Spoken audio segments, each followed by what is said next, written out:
దేవుని సన్నిధిలో ఈ సమయంలో దేవుడు మనతో మాట్లాడడానికి ఎంతగానో ఆశపడతా ఉన్నాడు. మరి వినడానికి మీరు సిద్ధంగా ఉన్నారా?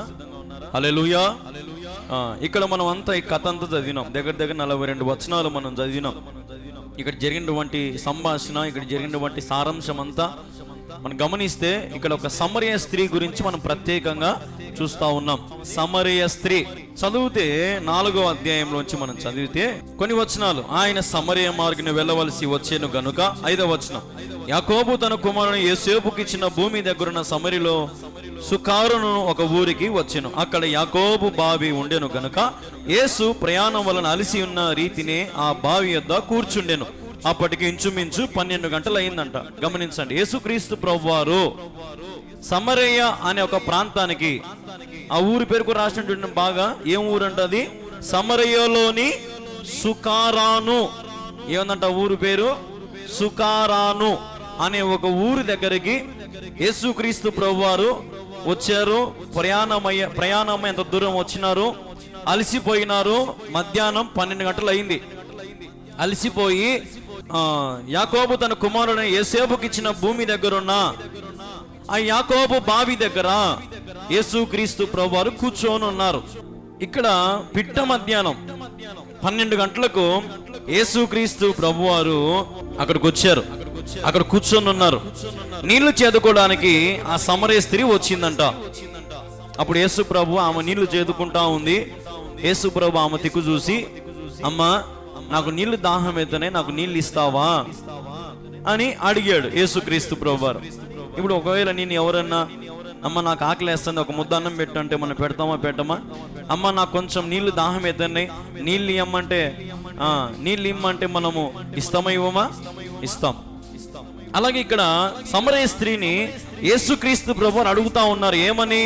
నాకు నీళ్లు దాహం అవుతున్నాయి, నాకు నీళ్ళు ఇవ్వు. ఎందుకు అడిగినాడు నీళ్లు? ఆయన అలసిపోయి ఉన్నాడు. అర్థమవుతుందా? ఆయన పిట్ట మధ్యాహ్నం 12 గంటలకు అలసిపోయి ఆ బావి కాడ కూర్చొని ఉన్నాడు. ఆ బావి కాడికి ఈమె వచ్చింది. తర్వాత చదవండి. ఇప్పుడు నాకు దాహం కిమ్మని ఆమెను అడిగిన. ఆయన శిష్యులు ఆహారము కొనుటకు ఊరిలోకి వెళ్ళి ఉండిరి. మనకు డౌట్ రావచ్చు, యేసు ప్రభుతో పాటు శిష్యులు ఉన్నారు కదా, మరి శిష్యులను అడిగితే శిష్యులు ఎవరో ఒకరు బావిలోంచి నీళ్లు చేది బయటికి ఇస్తారు కదా అని మనకు డౌట్ రావచ్చు. కానీ శిష్యులు ఆడికి పోయినారంట? ఊర్లోకి పోయినారంట. ఎందుకు? ఆహారం కొనడానికి. ఎందుకు పోయినారంట ఊర్లోకి? ఆహారం కొనుక్కోవడానికి, తీసుకొని రావడానికి, యేసు ప్రభు గురంత అన్నం పెట్టడానికి, వాళ్ళు తినడానికి. డబ్బులు వాళ్ళే, యేసు ప్రభు గారు అడిగి ఇప్పించుకోలే. డబ్బులు వాళ్ళయే, సొమ్ము వాళ్ళదే. పోయినారు ఊర్లోకి. పోయి అన్నం తీసుకురావడానికి పోయినారు, ఆహారం కొనుక్కురావడానికి పోయినారు. అంతలోపు ఈమె వచ్చింది బావి కాడికి. యేసు ప్రభు ఆమెను ఏమని అడిగినాడు? నాకు నీళ్ళు ఏమని అడిగినాడు. తర్వాత చదవండి. ఇప్పుడు తర్వాత 9వ వచనం, ఆ సమరయ స్త్రీ ఏమనింది? నీళ్ళు అడిగితే నీళ్ళు ఇవ్వకోకుండా ఏం చెప్తుంది చూడండి. ఆమె, యూదుడవైన నీవు, సమరయమైన మేము, నన్ను దాహముకిమ్మని నువ్వు ఎలాగ అడుగుతా ఉన్నావు? నువ్వేమో యూదుడవి, నేనేమో సమరయుణ్ణి. మనం పాతకాలంలో గమనిస్తే అప్పట్లో రాజుల కాలంలో కానీ, లేదంటే పాలెగాళ్ళు అని ఉండేవాళ్ళు. మా బుక్కులలో వచ్చేది పాలెగాళ్ళు. ఆ కాలంలో, ఆ టైంలో ఎవరైనా ఒక తక్కువ కులానికి చెందినటువంటి వ్యక్తికి నీళ్ళు ఇవ్వడానికి కూడా వాళ్ళు ఇష్టపడరు.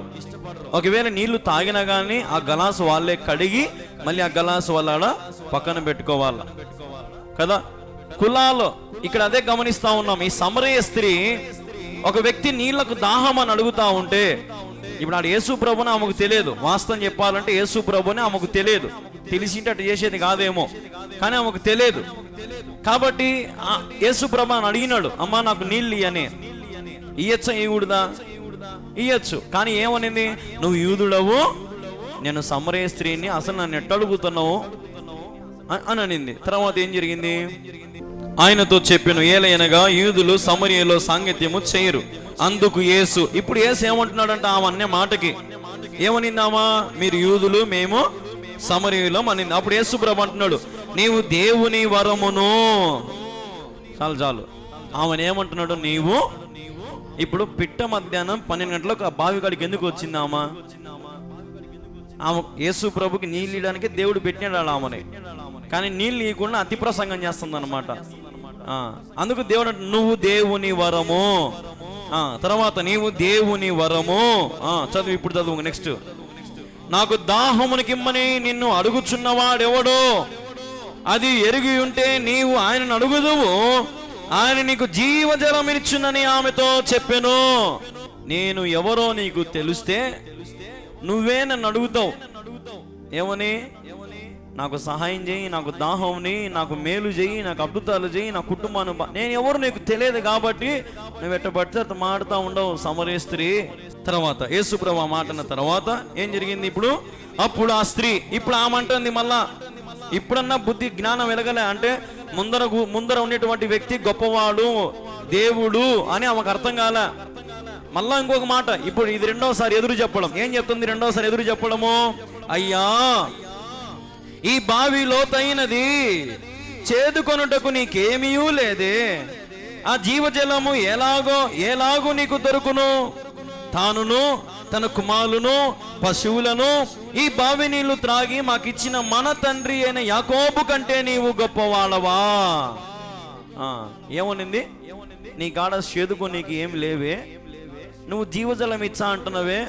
జీవజలం అంటే ఇప్పుడు అడుగుని అన్న అడుగుని నీళ్లు ఉన్నాయి, ఎట్ట తోడుకొని తాగుతావు? అర్థం కావడంలే దేవుడి మాటలు, ఈమె మాటలు ఆమెకు అర్థం కావడంలే. దేవుడేమో ఆమెకు బలి పెలిగిస్తా ఉన్నాడు. నీ ముందరున్నవాడు లోకంలో ఉన్నవాని కంటే గొప్పవాడు. కానీ ఆమె గ్రహించలేకపోతా ఉంది. యేసుక్రీస్తు తేజస్సును గ్రహించలేకపోతా ఉంది. యేసుక్రీస్తు ప్రభువారు మహోన్నతుడని గొప్పవాడని గ్రహించలేకపోతే అందుకే అంటా ఉంది, మా కుమారులు మా పశువులు మేమందరం తాగి ఈ బావి ఇచ్చినటువంటి మన పితరుడైన యాకోబు కంటే నీవు గొప్పోనివా? ఏమనింది? యాకోబు కంటే నీవు గొప్పోనివా. తర్వాత చదవండి ఇప్పుడు. అందుకు యేసు ఇప్పుడు యేసు మళ్ళీ ఆమెకు బదులు చెప్తున్నాడు. ఇప్పుడు ఆమెకు బదులు అందుకు యేసు, ఈ నీళ్లు త్రాగువాడును మరలా దప్పికొనును, నేనిచ్చు నీళ్లు త్రాగువాడు వాడు ఎప్పుడును దప్పికొనడు. నేను వానికిచ్చు నీళ్లు నిత్య జీవముకై వానిలో ఊరేడి నీటి బుగ్గగా ఉండునని ఆమెతో చెప్పినాడు. ఇప్పుడు యేసుప్రభు ఏమన్నాడు? నువ్వు ఇచ్చే నీళ్లు తాగితే దాహం తీరుతుందేమో, మళ్ళా దప్పిక అవుతుంది కాడమైతే. కానీ నేనిచ్చే నీళ్లు తాగితే, నేనిచ్చే నిత్య జీవం పొందుకుంటే, నేనిచ్చేటువంటి సంతోషం పొందుకుంటే అది నీటి బుగ్గలాగా ఉప్పుకుతుందంట. హల్లెలూయా. ఇంకా బలుపు వెలగలే, 2 సార్లు ఎదిరించింది కదా, మళ్ళీ ఇప్పుడు 3వసారి కూడా ఎదిరిస్తుంది చూడు. మళ్ళీ 3వసారి ఏమని ఎదిరిస్తుంది చూడండి. ఇప్పుడు ఆ స్త్రీ ఆయనను చూచి ఇటు చూసింది. ఇంకా ఏంది ఇడు యాకోబు కంటే గొప్పోడు అంటాడు, నీళ్ళు ఇచ్చా అంటున్నాడు, ఏంది కథ అని ఇటు చూస్తుంది. ఇప్పుడు ఆయనను చూచి చూడు ఇప్పుడు ఏమనింది? అయ్యా, నేను దప్పికొనున్నట్లు చేదుకొనుట నాకు ఇంత దూరం రాకున్నట్లు ఆ నీళ్ళు నాకు దయచేయమని అడుగగా చాలు ఉండు. 3వసారి ఏమనింది? ఇప్పుడు మళ్ళా యేసు ప్రభుకే మళ్ళా 3వసారి ఎదురు ఏమని చెప్తుంది తెలుసా? నువ్వు జీవజలం ఇచ్చా అన్నావు కదా, జీవజలం ఊట పుట్టించా అని చెప్పినావు కదా, ఇంత దూరం నేను రాలేకుండా ప్రతిసారి ఈ బావి కాడికి వచ్చి నేను చేదుకోలేకుండా ఆ నీళ్ళు ఏదో ఆ పైపులు ఏదో మా ఇంటికాడికి పోయి అనింది అన్నమాట ఎగతాళిగా. అర్థమైందా? యేసు ప్రభు జీవజలం అంటే ఇట్లాంటి నీళ్ళు ఇచ్చేవాడు కాదు ఆయన. అది మాకు అర్థం కావడంలే. ఎగతాళిగా ఏముంటుందంటే యేసు వైపు చూచి, అయ్యా నువ్వు ఇచ్చే జీవజలములు మరి మా ఇంటి దాకా వెయ్యి పైపులైను, మాకు కష్టం లేకుండా ఉంటుంది. ఇంత దూరం వచ్చే తలకాయ నొప్పి మాకు ఉండదు, చేదుకుంటే తలకాయ నొప్పి మాకు వద్దు, మాకు కొలాయి దిప్పు ఇంటికాడికి వచ్చేట్టు చెయ్యి అయ్యా అని యేసు ప్రభుతో ఎగతాళిగా అనింది. ఇప్పుడు యేసు ప్రభు చివరిగా నోరు మూపిస్తా ఉన్నాడు. 3 సార్లు దేవునికి వ్యతిరేకంగా చెప్పింది. యేసు ప్రభు చాలా శాంతంగా 2-3 సార్లు నచ్చ చెప్పినాడు, అర్థమయ్యేటట్టు చెప్పినాడు. ఇప్పుడు చివరిగా యేసుక్రీస్తు ప్రభు రామ నోరు మూపించే సమయం వచ్చింది. ఏమని నోరు మూపించినాడు చూడండి. ఇప్పుడు యేసు, నీవు వెళ్ళి నీ పెనిమిటిని పిలుచుకొని ఇక్కడికి రమ్మని ఆమెతో చెప్పాను. ఒక్కటే మాట. ఏమన్నాడు?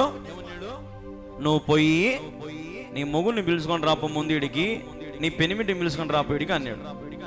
అంటానే ఆమె ఏమనింది? ఇప్పుడు ఆ స్త్రీ నాకు పెనిమిటి లేడు. ఏమనిందంట ఆ స్త్రీ? నాకు పెనిమిటి, నాకు మొగుడు లేడు, నాకు భర్త లేడు. ఇప్పుడు యేసు ఆమెతో నాకు మొగుడు లేడు అని నువ్వు బాగానే అంటున్నావు, కరెక్టే, నీకు మొగుడు లేడు.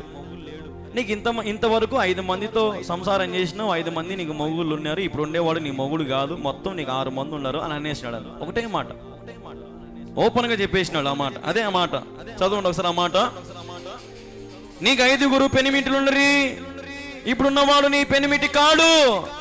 సత్యమే చెప్పినావు నువ్వు, అబ్బా బంగారు తల్లివి, కరెక్ట్గా ఒప్పుకున్నావు నీకు మొగుడు లేడని. అంటే ఇప్పుడు నువ్వు 6 మందితో సంసారం చేసినావు. ఇప్పుడు ఏం జరిగింది? ఇప్పుడు ఆమెకు వణుకు పుట్టింది. ఎందుకు? ఈమె గురించి దేవుడు చెప్పేసినాడు, ఈమె గురించి మొఖాన్నే చెప్పేసినాడు. ఇంకా అంతసేపు నాంచి ఎన్నో కథలు చెప్పినాడు, అర్థమయ్యేటి చెప్పినాడు, అర్థం చేసుకోలే, మట్టి బుర్రా. ఈరోజు అంతే, చాలా మందికి లోకంలో ఉన్న వారికి దేవుని గురించి చెప్తే దేవుడు వెర్రివానిగా చూస్తా ఉంది ఈ లోకం. యేసుక్రీస్తు ప్రభువారు నిజమైన దేవుడైతే నన్ను రక్షించమను, నన్ను కాపాడమను, నా అప్పులు తీర్చేయమను, నా బాధలు తీర్చేయమను, మా ఇంటి దాకా వచ్చిన వాళ్ళందరినీ అప్పులన్నీ తిరిగిపోయేట్టు, వాళ్ళు ఎనికిపోయేట్టు చేయమను కదా. అయితే ఈ సమరయ స్త్రీ మాత్రం మనం కూడా బుద్ధి లేని మాటలు, బుద్ధి లేని పలుకులు మనం పలుకుతూ ఉంటాం. యేసుప్రభు అందుకే ఉన్నట్టుండి ఇంకా ఓర్పు నశించిపోయి ఒకటే మాట అన్నాడు. ఆయన ప్రవక్త కదా, గొప్ప దేవుడు కదా అనేసినాడు. నీకు 5 మంది మొగుళ్ళు ఉన్నారు, ఇప్పుడు ఉండేవాడు కూడా నీ మొగుడు కాదు, నువ్వు కరెక్టే చెప్పిన వాళ్ళే నీకు మొగుడు లేడని. అప్పుడు ఆ సమరయ స్త్రీకి దిక్కు తెలియక ఏమనింది చూడండి. అప్పుడు ఆ స్త్రీ ఇప్పుడు చూడండి ఇంకా మారిపోయింది కథ. అయ్యా నీవు ప్రవక్తవు నేను గ్రహించుచున్నానయ్యా, నా గబ్బంత బయట పెట్టాకు నాయన. అయ్యా నావా అబ్బా, నేను చేసిన తప్పులని ఒక్క ఏటుకు ఎట్ట చెప్పినావు నాయన, నువ్వు నిజంగా ప్రవక్తవు నాయన. ఊరికి ఒక సుక్క నీళ్ళు ఇచ్చింటే పోయేదానికి నా గొంతు నేనే దొక్కునే నాయన. నేను సుక్క నీళ్ళు ఇచ్చింటే పోయేదానికి కదా, నీళ్ళు అడిగినాడు దేవుడు, నీళ్ళు ఇచ్చింటే పోయేది సింపుల్గా కదా.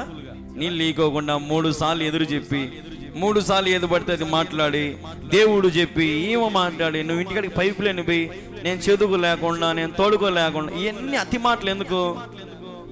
అతి మాటలు మాట్లాడింది దేవుడు కూడా నోరు మోపించినాడు. అప్పుడు ఏమనింది? అయ్యా నీవు నిజంగా ప్రవక్తుడు, నేను గ్రహించిన. ఇప్పుడు తర్వాత చదవండి, ఎన్నో వచనము. మా పితరులు ఈ పర్వతమును ఆరాధించిరు గాని ఆరాధింపవలసిన స్థలం యెరూషలేములో ఉన్నదని మీరు చెప్పుదురనియు ఆమెతో అనగా, ఏ సామెతో ఇట్లా నేను, అమ్మ ఒక కాలం వచ్చుచున్నది, ఆ కాలమందు ఈ పర్వతం మీదనైనను యెరూషలేములోనైనను మీరు తండ్రిని ఆరాధింపరు, నా మాట నమ్ముము.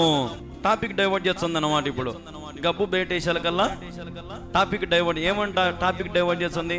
మా పితరులు పర్వతం మీద, కొండ మీద ఎక్కి ఆరాధన చేయమంటారు, మీరేమో యెరూషలేములోనే ఆరాధన చేయమంటారు అని అన్నప్పుడు, ఇప్పుడు యేసు ప్రభు చూడండి ఆమెను ఏమని పిలిచినాడు. అమ్మ ఏమని పిలిచినాడు? 21వ వచనం చూడండి, ఏమని పిలిచినాడు? అమ్మా ఏమని పిలిచాడు? అమ్మా ఆమెని చూడండి, ఎంత పాపి స్త్రీని దేవుడు ఏమని పిలిచినాడు? అమ్మా. చూడండి ఎంత ప్రేమమయుడు ఆయన. ఆమె చేసిన తప్పులన్నిటినీ ఈ ఒక్క మాటతో క్షమించేసినాడు. అమ్మా ఎంత ప్రేమ ఆయనది ఆలోచించి. 5 మంది పెనిమిటిలు, 6వ వాడు మొగుడు కాదు, అసలు పెళ్ళి నాకు మొగుడే లేడనేటువంటి ఆమెకి 6 మందితో సంసారం చేసినటువంటి ఆమెని దేవుడు అమ్మా అని పిలుస్తూ ఉన్నాడు. ఈరోజు మనం ఎవరితో అటువంటి వారితో మనం అమ్మ అని పిలచగలుగుతామా? పోయే పాపిష్టిదానా, పాపిష్టోడా కదా. ఎన్ని మాటలు మాడతాం మనం వాళ్ళని కదా. ఇక్కడ మనం గమనిస్తే యేసుక్రీస్తు ప్రభువారు తన మాటలో ప్రేమ, అమ్మా అమ్మా.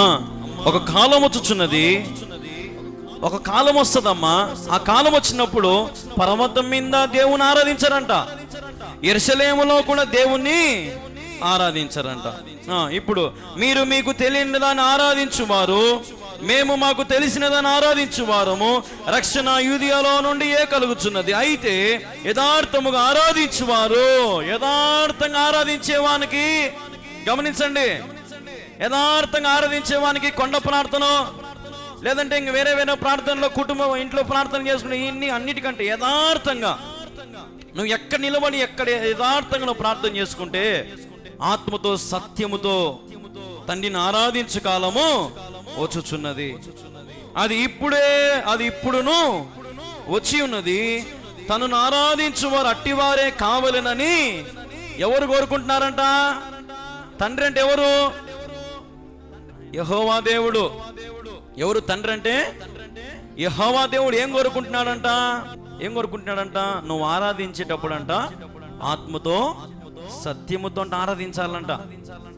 ఆత్మతో ఆరాధించేవారు దేవునికి ఇష్టం, సత్యముతో ఆరాధించే వాళ్ళు దేవునికి ఇష్టం. ఇప్పుడు ఈమె సత్యం చెప్పిందా చెప్పలేదా? యేసు ప్రభు కాడ నాకు పెనిమిట్ లేడు, నాకు మొగులు లేడు అని నిజమే చెప్పింది. మొగులు లేడు ఆమెకి, అర్థమైందా? అందుకని ఇప్పుడు యేసు ప్రభు ఆమెని అమ్మ అని పిలిచినాడు. అదే పొరపాటున అబద్ధం చెప్పి ఏదైనా చేసింటే ఇంకా దేవుడు ఏదో ఒకటి మాట్లాడిండే వాడే. కానీ ఆమె నిజం ఒప్పుకుంది, నాకు పెనిమిట్ లేడు అంటాను. యేసు ప్రభు ఉండేదంతా చెప్పినాడు. చెప్పాలి కల్లా నువ్వు నిజంగా గొప్పవాడు, ప్రవక్తవే అని చెప్పి ఒప్పుకొని ఇదంతా కథ అంతా జరిగింది. తర్వాత మనం గమనిస్తే దేవుడు ఆత్మ కనుక ఆయన ఆరాధించువారు ఆత్మతో సత్యముతో ఆరాధించవలేను. ఆ స్త్రీ ఆయనతో క్రీస్తనబడిన మెస్సయ్య వచ్చునని నేను ఎరుగుదును, ఆయన వచ్చినప్పుడు మాకు సమస్తమును తెలియజేయునని చెప్పగా, ఇప్పుడు ఆమె ఏమంటుంది? ఇంకా నెక్స్ట్ ఏమంటుంది ఆమె? ఆ స్త్రీ ఆయనతో ఎవరు వచ్చారంటుంది? క్రీస్తనబడిన మెస్సయ్య వస్తాడని మేము నమ్ముతాం, మేము ఎరుగుతాం. క్రీస్తు అనే మెస్సయ్య వస్తాడని మేము ఎరుగుతాం అంటే గమనించండి, యేసు ప్రభు అన్నీ పుట్టినాడు, అన్ని రకాలుగా పరిచయం చేస్తూ ఉన్నాడు, పెద్దవాడు అయినాడు, స్వస్థతలు జరిగిపోతూ ఉన్నాయి, సేవలో జరిగిపోతా ఉన్నాయి, అన్నీ జరిగిపోతూ ఉన్నాయి. కానీ ఈ సమరయ ఊర్లో ఉండే వాళ్ళకి ఇంకా అర్థం కాలే. యేసు ప్రభు పుట్టినాడు, యేసు ప్రభు లోకరక్షకుడు, యేసు ప్రభు నిజమైన దేవుడు అని ఈ సమరయలో ఉన్నటువంటి వారికి అర్థం కాలే. ఇంకా వచ్చాడు మెస్సయ్య వచ్చాడు, యేసు ప్రభు పుడతాడు అని అట్నే ఉండరు. ఇంకా ఇప్పుడు కూడా అంతే. చాలా మంది యేసు ప్రభునైనా నిన్ను ప్రేమిస్తాడు, నీకోసం ప్రాణం పెట్టినాడంటే ఇంకా చాలా మంది నమ్మరు, పెడు చెవును పెట్టరు.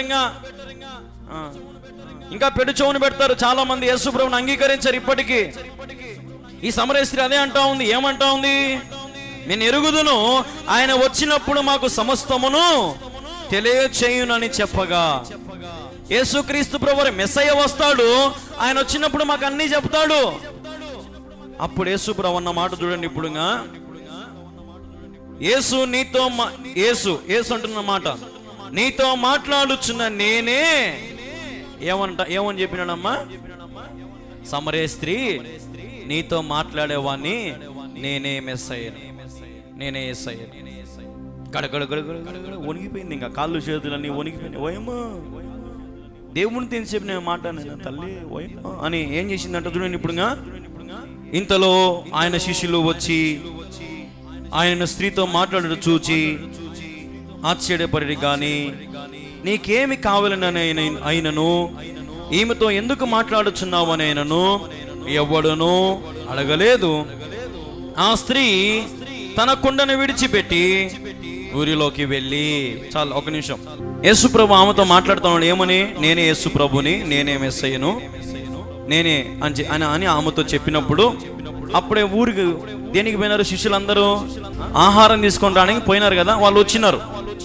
వచ్చేటప్పుడు ఈమె యేసు ప్రభు ఇద్దరు మాట్లాడుకుంటా ఉన్నారు అన్నమాట. అప్పుడు వాళ్ళు వచ్చి చూసి ఆమె దిక్కు చూసినారు, యేసు ప్రభు దిక్కు చూసినారు.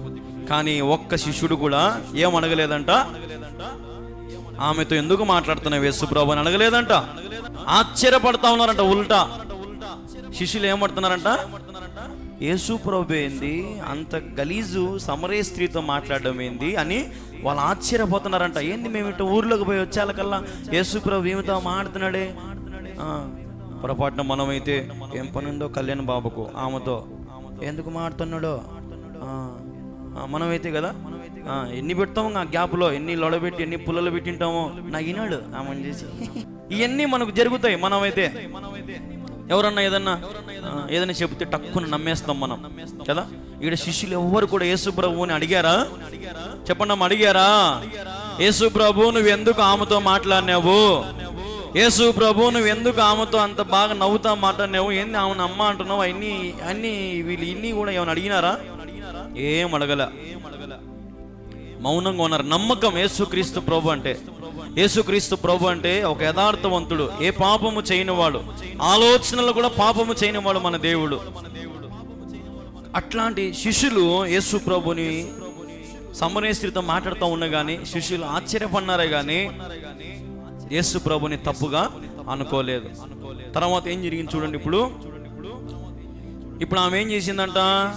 కుండ ఆన్ని వదిలిపెట్టి పరిగెత్తుకుంటూ వెళ్ళిపోయింది. ఇంకా కుండ దేనికి సాదృశ్యం ఈడ గమనించండి. ఇప్పుడు ఆ మాట అక్కడ ఎందుకు రాసినాడు దేవుడు? ఆ స్త్రీ తన కుండను విడిచిపెట్టి ఎక్కడికి పోయిందంటే, ఇప్పుడు ముందు ఎక్కడి నుంచి వచ్చింది? ఊర్లో నుంచి బయటకు వచ్చింది. దేనికోసం వచ్చింది? నీళ్ళ కోసం వచ్చింది. ఇప్పుడు మళ్ళీ ఆడికి పోయింది. వచ్చేటప్పుడు ఏం ఎత్తుకొని వచ్చింది? కుండ ఎత్తుకొని వచ్చింది. పోయేటప్పుడు ఏమి వదిలిపెట్టిపోయింది అంటే, వచ్చేటప్పుడు పాపముతో వచ్చింది, పోయేటప్పుడు పాపాన్ని వదిలిపెట్టిపోయింది. హల్లెలూయా. కుండ అదే సాదృశ్యం. యేసుక్రీస్తు ప్రభు దగ్గరకు వచ్చినాక, యేసుక్రీస్తు ప్రభుని చూచినాక ఆమె తన కుండను వదిలిపెట్టి ఊర్లోకి వెళ్ళిపోయింది. ఈరోజు మనం కూడా అంతే. ఈ లోకంలో నుంచి మనం కూడా కుండను ఎత్తుకొని ప్రభు దగ్గరకు వచ్చాక, ప్రభు దగ్గర ఆ కుండను విరగొట్టేసుకొని తిరిగి మన జీవితాన్ని సంతోషంగా ప్రారంభించాలా. మనం సగం నీళ్ళు యేసు ప్రభుకు పోసి సగం నీళ్ళు ఇంట్లో తెచ్చుకొని మనం మన ఇంట్లో పెట్టుకుంటే ఏం మేలు వస్తుంది? కుండను విడిచిపెట్టాలా, నీ పాపాన్ని విడిచిపెట్టాలా. ఆ సమరయ స్త్రీ తన పాపాన్ని విడిచిపెట్టిందని సాదృశ్యం ఈడ. హల్లెలూయా. ఊరి అవతలకు వచ్చింది కుండను ఎత్తుకొని, పోయేటప్పుడు కుండ లేకుండా ఊరిలోకి సంతోషంగా పోయింది. నేను అనుకుంటా ఆమె పోయేటప్పుడు కాళ్ళు చేతులు ఆడిండవుగా, ఓ అమ్మా నేను యేసు ప్రభుతో మాట నేను చాలా స్పీడ్గా నడుచుకుంటూ పోయింటది ఇంకా ఊర్లోకి. ఊర్లో వాళ్ళందరూ ఆశ్చర్యంగా ఆమె దిక్కు చూసినారు. దాని తర్వాత ఇంకేం జరిగింది చూడండి. ఇప్పుడు ఇంకా నెక్స్ట్ కథ. మీరు వచ్చి నేను చేసినవన్నీ నాతో చెప్పిన మనిషిని చూడి, ఈయన క్రీస్తు కాడా అని ఆ ఊరి వారితో చెప్పగా, ఆవేశంతో పోతా అడిగినారు అందరూ, ఏం అంత స్పీడ్గా ఏం చెప్పండి? నేను చూసినోడు క్రీస్తు, నేను చూసినోడిని, నేను నాతో మాట్లాడినోడు క్రీస్తు ప్రభు మాట్లాడిన నాతో. ఆ మాట ఏం చెప్పింది? మీరు వచ్చి. ఏమంట? మీరు వచ్చి అంటే ఇప్పుడు ఆమె ఎవరిని పిలుస్తా ఉంది? ఊర్లో నుంచి వాళ్ళను కూడా బయటికి పిలుచుంది. నువ్వు పిలిచినావా ఒక్కసారన్నా? ఇప్పుడు ఈ సమరయ స్త్రీ ఏం చేసింది? ఈ సమరయ స్త్రీ మీరు వచ్చి నేను చేసినవన్నీ నాతో చెప్పిన మనుషుని చూడుడి, నేను చేసిన తప్పులు, నేను చేసిన పాపాలు ఆయనకి ఎట్ట తెలిసినాయి? మీరు వచ్చి చూడండి, ఆయనను ఎంత గొప్పోడు ఆయన. నేను చేసిన పాపాలన్నీ నాకు చెప్పేసినాడు. నీళ్ళు అడిగింటే నేను నీళ్ళు లేకపోయినా నా పాపమంతా బయటకు పెట్టిన అమ్మాని పిలిచినాడు. మళ్ళా ఎంత ప్రేమామయుడు, నా పాపములు క్షమించినాడు ఆయన. మీరు రండి. ఏం సువార్త! ఈ ఒక్క మాటలో మీరు వచ్చి, ఆ మాట చూడండి. మీరు వచ్చి, మీరు రండి కళ్యాణ్ కాడికి, మీరు రండి ఆ శాల కాడికి, మీరు రండి, మేము పోయి బాగుపడినాం, దీవించమన్నాం, మీరు రండి. ఈడేమో ఏమేమంటుంది? మీరు వచ్చి. తర్వాత ఇప్పుడు చదవండి. ఇంకా క్రీస్తు కూడా చూడుడి, ఈయన క్రీస్తు కాడా అని ఆ ఊరి వారితో చెప్పగా, ఎవరితో చెప్పిందంటామా? ఊరి ప్రజలతో చెప్పింది ఒకటేసారి పోయి. అసలు పాపపు స్త్రీని ఊర్లో ఎవరైనా లెక్క పెడతారా? ఏమ్మా, ఎవరైనా లెక్క పెడతారా? నువ్వేంది నాకు చెప్పేది? గలీజ్దానంటే బయటికి పో అని అందరు గదురుకోవచ్చు కదా, మామూలుగా అయితే అవును గదురుకోవచ్చు. కానీ ఎవరైనా గదురుకున్నారా? ఏం చెప్పిందామా? ఒకటే మాట అంటా ఉంది, ఈయన క్రీస్తు కాడా, ఈయన దేవుడే అని ఆమె చెప్పేస్తుంది. ఇంకా సువార్త చెప్పేస్తుంది. ఇంకా అప్పుడు చూడండి, ఆ ఊరిలో నుండి బయలుదేరి ఆయన యొద్దకు ఎవరు వచ్చన్నారంట? ఇప్పుడు మళ్ళా సమరయ స్త్రీని వచ్చిందా? ఎవరు వచ్చారమ్మ? ఇప్పుడు మళ్ళా ఊరిలో నుంచి బయటికి ఎవరు వస్తున్నారు? ఇప్పుడు యేసు ప్రభు కాడికి ఊరి ప్రజలందరూ ఇప్పుడు ఎవరి కాడికి వస్తున్నారు? ఇప్పుడు ఎవరు? ఇప్పుడు ఊరి ప్రజలందరినీ మార్చింది ఎవరు? సమరయ స్త్రీ. ఆమెకి ఎంతమంది భర్తలు? మొత్తం 6 మంది. పెళ్లి చేసుకోలే, ఏం కాలే, కానీ 6 మందితో ఆమె తప్పు చేసింది. అట్లాంటి ఆమె, అంత ఘోరమైన స్త్రీ ఒక ఊరు ప్రజల్ని బయటికి తీసుకొని వచ్చిందంటే నువ్వు ఎంతమందిని తీసుకొచ్చినావు? ఆలోచన చేయి. నీ భర్తను తీసుకొస్తున్నావా? నీ కూతుర్ని, నీ కొడుకుని, నీ మనవళ్ళను, నీ బంధువుని, నీ వంశాన్ని నువ్వు ప్రభు దగ్గరికి తీసుకొస్తున్నావా? పెళ్ళికి భోజనాలు పెడతా ఉంటారు. ఒకసారి వచ్చి పిలుచాము, వచ్చనంపా అంటారు. రెండోసారి పోయి పిలుచాము, వచ్చనంపా అంటారు. మూడోసారి పోయి పిలుచాము మళ్ళా ఏమ్మా పిలుచాము, మళ్ళా వచ్చంప అంటారు. 9 అవుతుంది, 10 అవుతుంది. ఏంది ఇంతసేపు, ఎంతసేపు ఉండాలి బీరనా బియ్యని? ఇంకా ఆన్నే ఉండి వాళ్ళని పిలుచుకొని పోతామా పోమా? ఇక్కడ ఏమో ఈమా అసలు యేసు ప్రభు ఆమెకి ఏమన్నా సువార్త చెప్పినాడా? పోనీ ఏమన్నా నీ పాపాలు క్షమిస్తాను అని చెప్పినాడా? ఆమె కుండను వదిలిపెట్టి పోయింది. అంత నమ్మకం వచ్చింది యేసు ప్రభు మీదంగా. నాతో మాట్లాడిన వాడు క్రీస్తు కాడా? రండి పోదాము మనం కూడా ఊర్లో నుంచి బయటికి అని ఊరి ప్రజలందరూ వెళ్ళుచుండురి, ఆయన యొద్దకు వచ్చుచుండురి అని ఉంది ఆడ కదా. 30వ వచనం, వారు ఊరిలో నుండి బయలుదేరి ఆయన యొద్దకు వచ్చుచుండురి. బయలుదేరారు అన్నమాట ఊర్లో నుంచి. కొంత గ్యాప్. ఇప్పుడు గ్యాప్ లో ఏమొచ్చింది? ఆలోగా శిష్యులు వచ్చి అడుగుతున్నారు ఇంకా దేవుని. ఇప్పుడు ఆమె పోయింది కదా, ఊరి ప్రజలు కాడికి పోయింది. ఊరి ప్రజలందరూ బయటికి పిలుచుకొని వస్తుంది అనమాట. ఆ గ్యాప్ లో శిష్యులు అంటున్నారు, బోధకుడా భోజనం చేయమని ఏం చేశారంట? ఆయనను ఏం చేశారంట? చెప్పండి అమ్మా, ఏం చేశారంట? ఆయనను వేడుకున్నారంట. అర్థం ఏంది? బంగబోవడం కదా. వేడుకోవడం అంటే ఏంది? బతిమలాడడం. యేసు ప్రభువా భోజనం చేసిన తిందురా ప్రభా, ఊర్లోకి పోయి కష్టపడి భోజనం చేసిన తిందురా ప్రభా, నీకోసమే చేసినాం ప్రభా, రా ప్రభా, తెచ్చినాం ప్రభా, కష్టపడి తిందురా ప్రభా, ప్లీజ్ ప్రభా. ఏం అవసరమో వాళ్ళకి? సొమ్ము యేసు ప్రభుదే, డబ్బులు యేసు ప్రభుదే. ఎందుకు శిష్యులు బంగపోయినారు? వచ్చే రాని, రాకపోతే రానిలే, ఒకసారి పోయి పిలుచాము, రెండోసారి పిలుచాము, పద్ధతి పిలుచా అంటారు. ఆ పాస్టర్ అయిన పెద్ద వాళ్ళు ఒక్కడే నా ఉండేది, పాస్టర్ వేరే లేలో. ఇక్కడ యేసు ప్రభుని శిష్యులు ఏం చేసినారంట? వేడుకున్నారంట.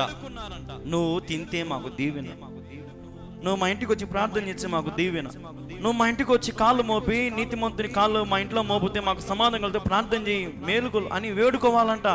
పాస్టర్ చెప్పేంత వరకు, కళ్యాణ్ బాబు చెప్తే, లేదంటే ఏదైనా సపోజ్ వేరే పాస్టర్, ఆ పాస్టర్ ఎప్పుడు బుద్ధి పుడితే అప్పుడు చెప్తే అప్పుడు పెట్టుకుంటాం మా ఇంట్లో కూటం. పాస్టర్కే బుద్ధి పుట్టాలంట, వీళ్ళకి బుద్ధి పుట్టదు. మా ఇంట్లో మీటింగ్ పెడుదురా కదా. గమనించాలి ఇలా మనం చదవన్న మాట. ఇప్పుడు వేడుకొనిరి, ఎన్నో వచనం? 32. అందుకు ఆయన, భుజించుటకు మీకు తెలియని ఆహారము నాకున్నది. అబ్బా, మీరు తెచ్చిన ఆహారము కంటే నా కాడ ఆహారం ఉంది. ఆయన కాడ ఆహారము, ఆయన కాడ టిఫిన్ కట్టుకొని అన్నం పెట్టుకొని ఉన్నాడా? పోనీ ఏమైనా షుగర్ డౌన్ అవుతుందని చాక్లెట్లు ఏమైనా పెట్టుకోన్నాడా? పోనీ బీపీ డౌన్ అవుతుందని ఉప్పు బిస్కెట్లు పెట్టుకోన్నాడా? ఏం లేదు. కానీ ఏమంటున్నాడు ఆయన? నా దగ్గర ఆహారం ఉన్నదని వారితో చెప్పగా.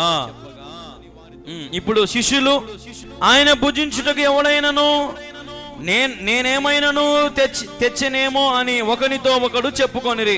శిష్యులు చూడు ఎంత తిక్కోల్లో. యేసుప్రభు ఏమన్నాడు? నా కాడ తిన్నికి ఆహారం ఉంది అన్నాడు. అప్పుడు వీళ్ళందరూ 12 మంది శిష్యులు ఒకరు మాకాల ఒకరు చూసుకొని, అరే నువ్వు తెచ్చినావారా ముందేమన్నా? అరే నువ్వు తెచ్చేమని ఇచ్చినావు యేసుప్రభుకి ఏమన్నా? ఇది అన్నం ఉందంటున్నాడే, ఆహారం ఉందంటున్నాడే. అందరు మేము తేలే. తర్వాత ఇప్పుడు ఏం జరిగింది? ఇంకా చదవండి. ఇప్పుడు యేసు వారిని చూచి, నన్ను పంపిన వాని చిత్తము నెరవేర్చుటయు ఆయన పని తుదం ముట్టించుటయు నాకు ఆహారమై ఉన్నది. హల్లెలూయా, హల్లెలూయా, గట్టి చెప్దాం హల్లెలూయా. నాకు ఆహారం తినాలని ఇంట్రెస్ట్ ఏం లేదు. నన్ను పంపించినోడు మా నాయన తండ్రి నన్ను పంపించినాడు, ఆయన చిత్తము నేను నెరవేర్చాలా. బా ఏం కసి ఇది! దేవుని కోసం పనిచేసే కసి, దేవుని కోసం పనిచేసే కసి. ఇదేం కసి? ఇటు ఉండాలి కదా కసి క్రైస్తవునికి. మరి ఏమంటాడు యేసుప్రభుడా? నన్ను పంపిన వాని చిత్తము నెరవేర్చుటకు. నిన్ను ఇప్పుడు నువ్వు కూడా ఈ మాట అంటున్నావా? దేవుడు నన్ను పంపించిన చిత్తాన్ని నేను నెరవేర్చన్నా. ఎందుకు పంపించాడమ్మా దేవుడు నిన్ను అని మనం ఎవరిని అడిగినాం అనుకో, దేవుడు మనకు తిన్నికి, తాగనికి, సుఖంగా ఉన్నకి, బతకనికి, ఎంజాయ్ చేయడానికి, సంపాదించుకోనికి దేవుడు మనకు బతికిచ్చిన అందుకేనన్నా. అందుకే ఎంజాయ్గా ఉందామన్నా. ఇది కాదు దేవుని చిత్తము. దేవుని చిత్తం ఇది కాదు. ఇక్కడ దేవుడు తన కడుపును మార్చుకొని అలసిపోయున్న దేహానికి సైతం ఆ సమరస్తి నీళ్ళు ఏమైనా ఇచ్చిపోయిందే పోనీ పోయేటప్పుడన్నా వీళ్ళు అంటే ఆయన అలసిపోయి ఉన్నాడు కానీ అన్నం వద్దంటున్నాడు. గమనించండి, ఎందుకు వద్దంటున్నాడు? నేను తండ్రి చిత్తము చేయడానికి వచ్చాను, తినడానికి కాదు నేను వచ్చింది. తిన్నికి బతుకుతారు కొంతమంది, తిన్నికే పుట్టినోళ్ళ మాదిరి, నిద్రపోనికే పుట్టినోళ్ళ మాదిరి. ఒక కష్టము లేదు, దేవుని కోసం పని చేద్దామని లేదు. ఎంతసేపు సంపాదన, డబ్బు, ఆస్తి, అంతస్తులు, ఈ పిచ్చితో చచ్చిపోతున్నారు ఈ రోజున. ఒక వ్యక్తి ఏమన్నా తినయ్యా, ఆరోగ్యం బాగుంటుంది, మంచి ఆరోగ్యంగా నువ్వు ఉంటావు, ఏమైనా తినయ్యా అంటే, తింటే డబ్బులు అయిపోదు. ఏమైపోతుంది అంట ఆయనకి? డబ్బులు అయిపోదు. డబ్బులు అయిపోతే ఆరోగ్యం వస్తుందా? ఈరోజు ఆలోచన చేయాలా. ఇక్కడ దేవుడు మనకు నా తండ్రి చిత్తము నెరవేర్చుటకు నేను వచ్చి తినని, ఆయన పని తుది ముట్టించుటయే నాకు. దేవుడు చెప్పిన పని చివరి వరకు చేయడమే నా పని, అదే నాకు ఆహారం, అంతే. తర్వాత చదవండి ఇప్పుడు.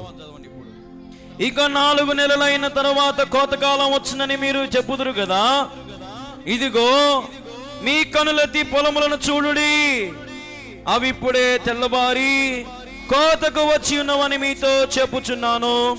విత్తువాడును కోయువాడును కూడా సంతోషించినట్లు కోయువాడు జీతము పుచ్చుకొని నిత్య జీవార్థమైన ఫలములు సమకూర్చుకొనుచున్నాడు. విత్తువాడొకడు కొయ్యువాడొకడును మాట ఈ విషయములో సత్యమే. మీరు దేనిని గూర్చి కష్టపడలేదో దానిని కొయ్యుటకు మిమ్మును పంపితిని. ఇతరులను కష్టపడిరి, మీరు వారి కష్టఫలంలో ప్రవేశించుచున్నారని చెప్పాను. ఇప్పుడు ఇదంతా జరిగిన తర్వాత దేవుడు చెప్పిన మాట ఇదంతా ఒక చిన్న కథ మాదిరి చెప్పిన వాళ్ళ శిష్యులకి. దీని గురించి ఒకరోజు చెప్తే ఎప్పుడన్నా ప్రత్యేకంగా, ఇది చాలా పెద్ద సబ్జెక్ట్ అవుతుంది. ఇప్పుడు మనం 39 చదువుదాం. ఇప్పుడు 39. నేను చేసినవన్నీ నాతో చెప్పినని సాక్ష్యం ఇచ్చిన స్త్రీ యొక్క, అమ్మ గమనించండి, నేను చేసినవన్నీ నాతో చెప్పినని ఎవరు సాక్ష్యం ఇచ్చినారంట? ఇలా అమ్మ ఎవరు సాక్ష్యం ఇచ్చినారంటమ్మా?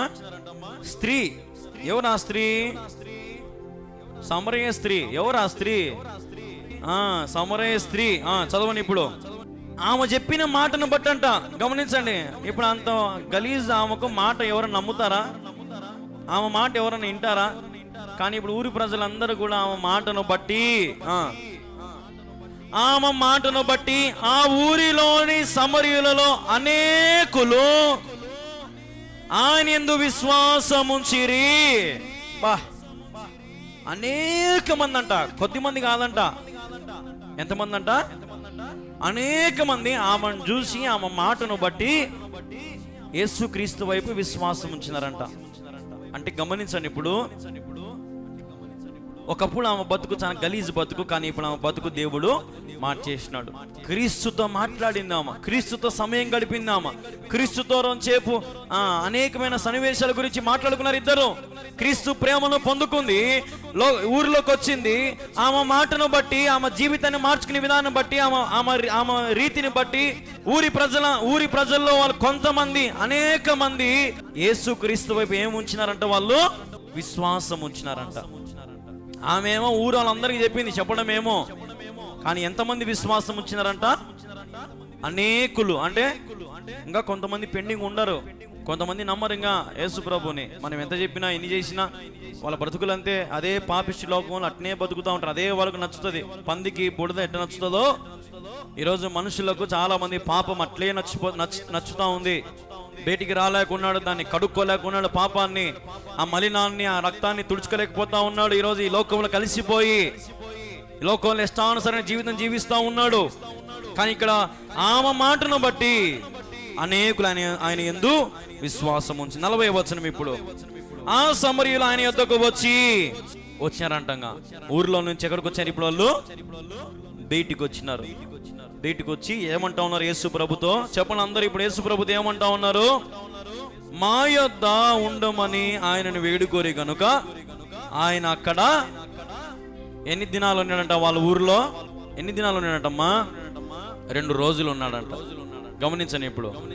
ఊరి ప్రజలందరూ ఆ మాట విని యేసు ప్రభు కాడికి పోతే, యేసు ప్రభుని పోయినోళ్ళు నువ్వు నేనైతే ఏం చేస్తామంటే, ఆమెను మార్చినావంట, ఆమె బతుకు మార్చినావంట, ఉండేదంతా చెప్పినావంట, మా గురించి కూడా చెప్పు అని చెయ్యి ఇట్టించావు, జాతకం చెప్పించుకో. యేసు ప్రభు మా గురించి కూడా చెప్పు. కొంతమంది నాకు ఫోన్ చేస్తారు, పాస్టరే నాకు ఉద్యోగం వస్తుందా? నేను దేవుణ్ణే. పాస్టర్ నాకు గర్భఫలం పుడుతుందా పాస్టర్యా? నువ్వు ఇప్పుడు ప్రార్థన చేసుకుని నాకు చెప్పు పాస్టర్. నేను ప్రార్థన చేసుకొని వాళ్ళ గురించి నేను చెప్పాలంట. ఇప్పుడు ఎట్టుందో పరిస్థితి. కొంతమంది ఇంతే మూర్ఖతనంగా ఏందో యేసు ప్రభు ఒక జ్యోతిష్యుని మాదిరి జరగబోది చెప్తాడు, మా పాస్టర్ కాడికి ప్రార్థన చేసుకుంటే పోతుంది చెప్తాడు, మాకు ఓపెన్గా చెప్తాడు. దేవుడు వాక్యంతో సరి చేసేవాడైనా, వాక్యంతో హెచ్చరించేవాడైనా, వాక్యంతో మనల్ని బలపరిచేవాడైనా, వాక్యంతో ఎండిన ఎముకలకు జీవము కలుగు చేయవాడు మన దేవుడు. హల్లెలూయా. కాబట్టి మనం చదివిన మాట ఇక్కడ గమనిస్తే, మా యుద్ధకు రండి అని ఊరి ప్రజలంతా, ఆ సమరయులంతా యేసు ప్రభుని వేడుకున్నారంట. ఏం చేశారంట? ఆయనను వేడుకున్నారంట. యేసు ప్రభువా మేమైతే చూడలే. ఉదాహరణకి మనము కళ్ళతో చూస్తే గానీ నమ్మం కదా. అట్లాంటి వీళ్ళు ఏమన్నా సమరయ స్త్రీతో జరిగిన సంభాషణ ఏమన్నా చూసినారు ఈ ఊరల్లో ఏమన్నా? కానీ వీళ్ళు వచ్చి డైరెక్ట్గా ఏమంటున్నారు?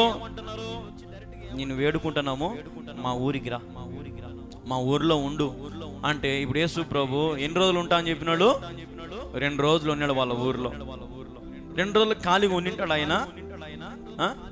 ఎంతమందిని బాగుపరిచింటాడు, ఇంకా ఎంతమంది జీవితాలు బాగుపడి ఉంటాయి, ఎంతమందికి ఇప్పుడు ఆయన అంటే పిచ్చి పట్టింటుంది నాకు తెలిసి. ఇంకా ఎందుకంటే 2 రోజులు యేసు ప్రభు వాళ్ళ ఊర్లో ఉన్నాడంటే ఆ సమరయ పట్టణం అంతా కూడా ఇప్పుడు దేవుని పట్టణముగా మార్చబడిపోయింది. హల్లెలూయా. ఒకప్పుడు భేదాలు ఉన్నాయి, యూదులు మీరు సమరయులు మేమని భేదాలు ఉన్నాయి. యేసుక్రీస్తు ప్రభువే ఇప్పుడు సాక్షాత్ వాళ్ళ ఊరిలో 2 రోజులు ఉన్నాడు. ఇప్పుడు ఆ ఊరికి ఏమన్నా భేదం ఉంటుందేగా? దేవుడే వాళ్ళ ఊర్లో ఉన్నాడు. ఇప్పుడు లోకరక్షకుడే మెస్సయ్య ఊర్లో ఉన్నాడు. ఇప్పుడు ఎవరిని బట్టి పోయినా ఆ ఊర్లోకి? తనకే తను పోయినాడా? ఏమ్మా చెప్పండి, తనకే తనే పోయినాడా? ఒక పాపపు స్త్రీ వల్ల ఇంత కథ జరిగింది కదా. ఆమె ఆ టైంలో రావడమేంది, ఆమె నీళ్లు దేవునికి ఇవ్వకపోవడమేంది, 2-3 సార్లు దేవునితో మాటకు మాట చెప్పడమేంది, దేవుడు చివరికి ఆమె నోరు మూపియడమేంది, మళ్ళా దేవుడు శిష్యులు రావడమేంది, శిష్యులు వాళ్ళిద్దరు మాట్లాడ చూసి వాళ్ళు ఆశ్చర్యపడి వాళ్ళు కొనుక్కోవడమేంది, మళ్ళీ ఆమె కొండ వదిలిపెట్టిపోవడమేంది, ఊర్లోకి పోయి ఊర్లో ప్రజలందరికీ ఆయన క్రీస్తు కాడా అని ఆమె మాట అందరికి చెప్తా ఉంటే ఆమె ఊరి ప్రజలందరినీ యేసుప్రభు కాడ తోలుకొని వస్తా ఉంది. పోదాం రండి యేసుప్రభు అనే బైకాడ కూర్చోన్నాడు. పోదాం రండి నన్ను బాగుపరిచినాడు, మిమ్మల్ని దీవించరు రండి. ఏమి సువార్త చేసిందామా? ఒకవేళ ఉదాహరణకి ఆ స్థానంలో నువ్వు నేను ఉంటే నా బతుకు మారిపోయిందని ఇంట్లోకి పోయి వాకిలు వేసుకొని పనుకుంటాం మనం, అంతే. మనం దేవుని కోసం ఏం చెయ్యం, అసలు దేవుని కోసం ఒక్క రవ్వ కూడా అడుగు ముందుకు వెయ్యం కదా.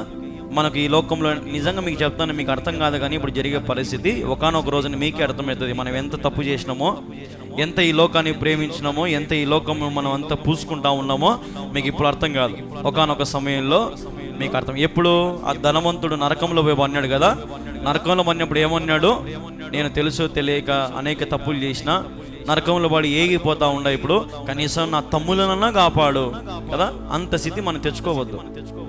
నరకంలో పడి కాలి ఇంకా జీవితాంతం యుగాలు తరతరాలు ఆడ మండిపోయే బదులు ఈడ రోజుసేపు మండిపోండి. 40 ఏళ్ళు 50 ఏళ్ళు బతుకుతాం మహా అంటే. ఇంకా ఈ 50-60 ఏళ్ళు మనం బాగా ఉండండి, క్రమంగా ఉండండి, పద్ధతిగా ఉండండి, క్రమశిక్షణ కలిగి ఉండండి. పాపాన్ని వదిలిపెట్టండి. కుండ వదిలిపెట్టి పోయింది, ఇంకా పాపాన్ని వదిలిపెట్టేసింది దేవుని దగ్గర. నాకు వద్దు ఈ పాపము, నాకు యేసు ఉంటే చాలు. ఇప్పుడు ఆమె వెంట ఉందా లేదా? యేసు ప్రభుతో పాటి ఉందా లేదమ్మా? పోయి మళ్ళీ 6 మంది మొగ్గులు కడిగి పోయిందా తప్పు చేయనికి? వదిలిపెట్టేసింది, ఇంకా పాపాన్ని వదిలిపెట్టేసింది. దేవునికి ఇది నచ్చదు, దేవునికి ఇది ఇష్టం లేదని చెప్పేసి వదిలేసింది, దాన్ని ప్రత్యేకించబడింది, పాపాన్ని వదిలించేసుకుంది. ఊరి ప్రజలందరినీ ఇప్పుడు యేసు ప్రభు గారు తీసుకొని పోతుంది. వాస్తవం చెప్పాలంటే ఇప్పుడు ఇంకొక మాట నాకు ఆలోచన వస్తూ ఉంది. ఆమె మాట నమ్మి అంతమంది పోయినారంటే ఒకప్పుడు ఆమె మాటకు ఆ ఊర్లో ఏం లేదు, విలువ లేదు, ఏం లేదు. ఒకప్పుడు ఆమె మాటకు ఆ ఊర్లో విలువ. అట్లాంటి చోట దేవుడు ఆమెకి ఏమి ఇచ్చినాడు? విలువనిచ్చినాడు. హల్లెలూయా.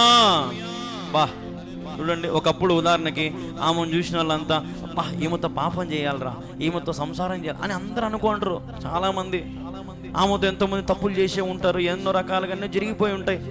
అట్లాంటిది ఇప్పుడు ఆమె ఆ గ్రామంలో తన మాట నమ్మి ఎన్ని ఊర్ల వాళ్ళందరూ అనేకులు ఇప్పుడు బయలుదేరినారంటే ఇప్పుడు ఆమెకు యేసు ప్రభు ఘనమైన పాత్రురాలిగా చేసినాడు ఆ ఊర్లో. హల్లెలూయా, హల్లెలూయా.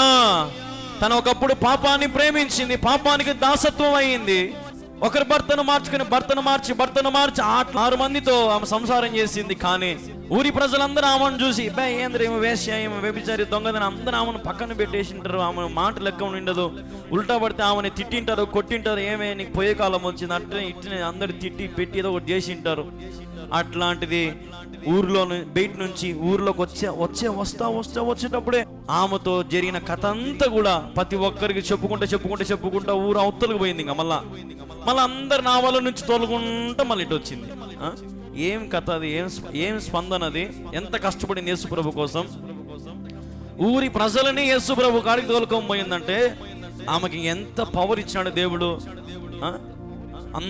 నేను అనుకుంటా అందరు అనుకొని వింటారు, ఒరే ఒకప్పుడు ఎప్పుడు పాప ఆలోచన ఉండేరా దీనికి, ఏంద్రా ఇప్పుడు యేసుప్రభు అంటుంది, మెస్సయ్య వచ్చాడు అంటుంది, మారిపోయింది ఏంద్రా, పాపపు ఆలోచన లేవు, పాపపు తలంపులు లేవు, అసలు ఎప్పుడు పాపపు తలంపులు పెట్టుకొని ఎప్పుడు గలీజ్గా ఉండేది ఈమె, ఇప్పుడు ఏంద్రా వచ్చి అందరికి సువార్త చెప్తుంది, యేసుప్రభు గురించి చెప్తుంది. ఏంద్రా సరే సుజంప ఏమైనా మార్చినాడు మనం మార్చడా అని అట్టు కూడా విశ్వాసం వచ్చిన ఉండరంట కొంతమంది. అందుకే చూడండి 41 ఆయన మాటలు వినినందున ఇంకను అనేకులు నమ్మి. ఇప్పుడు చూడండి ఇంకా 2 రోజులు వాళ్ళ ఊరికి పోయినాడు కదా. 39 చివరి భాగం. సమరయులలో అనేకులు ఎంతమంది వచ్చారట, అందరు కాదంట, అనేకులు. గమనించండి, ఊరంతా రాలే, మళ్ళా అనేకులు వచ్చినారంటే కొన్ని వేల మందో 100 మందో వచ్చినారు ఆయన కాడికి. వచ్చి మా ఇంటికి రా, మా ఊరికి రా, మా ఊర్లో ఉండు అని అడిగితే ఎన్ని రోజులు ఉన్నాడు దేవుడు వాళ్ళ ఊరిలో? 2 రోజులు ఉన్నాడు. ఆ 2 రోజులు ఉండి దేవుడు ఏం చేశాడంట చూడండి. దేవుడు మౌనం ఉండేవాడా? కాదు. ఆయన మాటలు వినినందున అంటే ఆయన మాట్లాడుతానే ఉన్నాడు. ఇంకా ఆ ఊర్లో ప్రజల్ని మార్చేంత వరకు నిద్రపోలే, తినలే, ఆడ అలిసిపోయి బావి కాడ కూర్చో ఉన్నాడు. వాళ్ళ అన్నం తెచ్చిండు, అన్నం తినలే, ఆహారం తినలే. మళ్ళా ఊర్లోకి వచ్చినాడు, 2 రోజులు ఉన్నాడు వాళ్ళ ఊర్లోనే.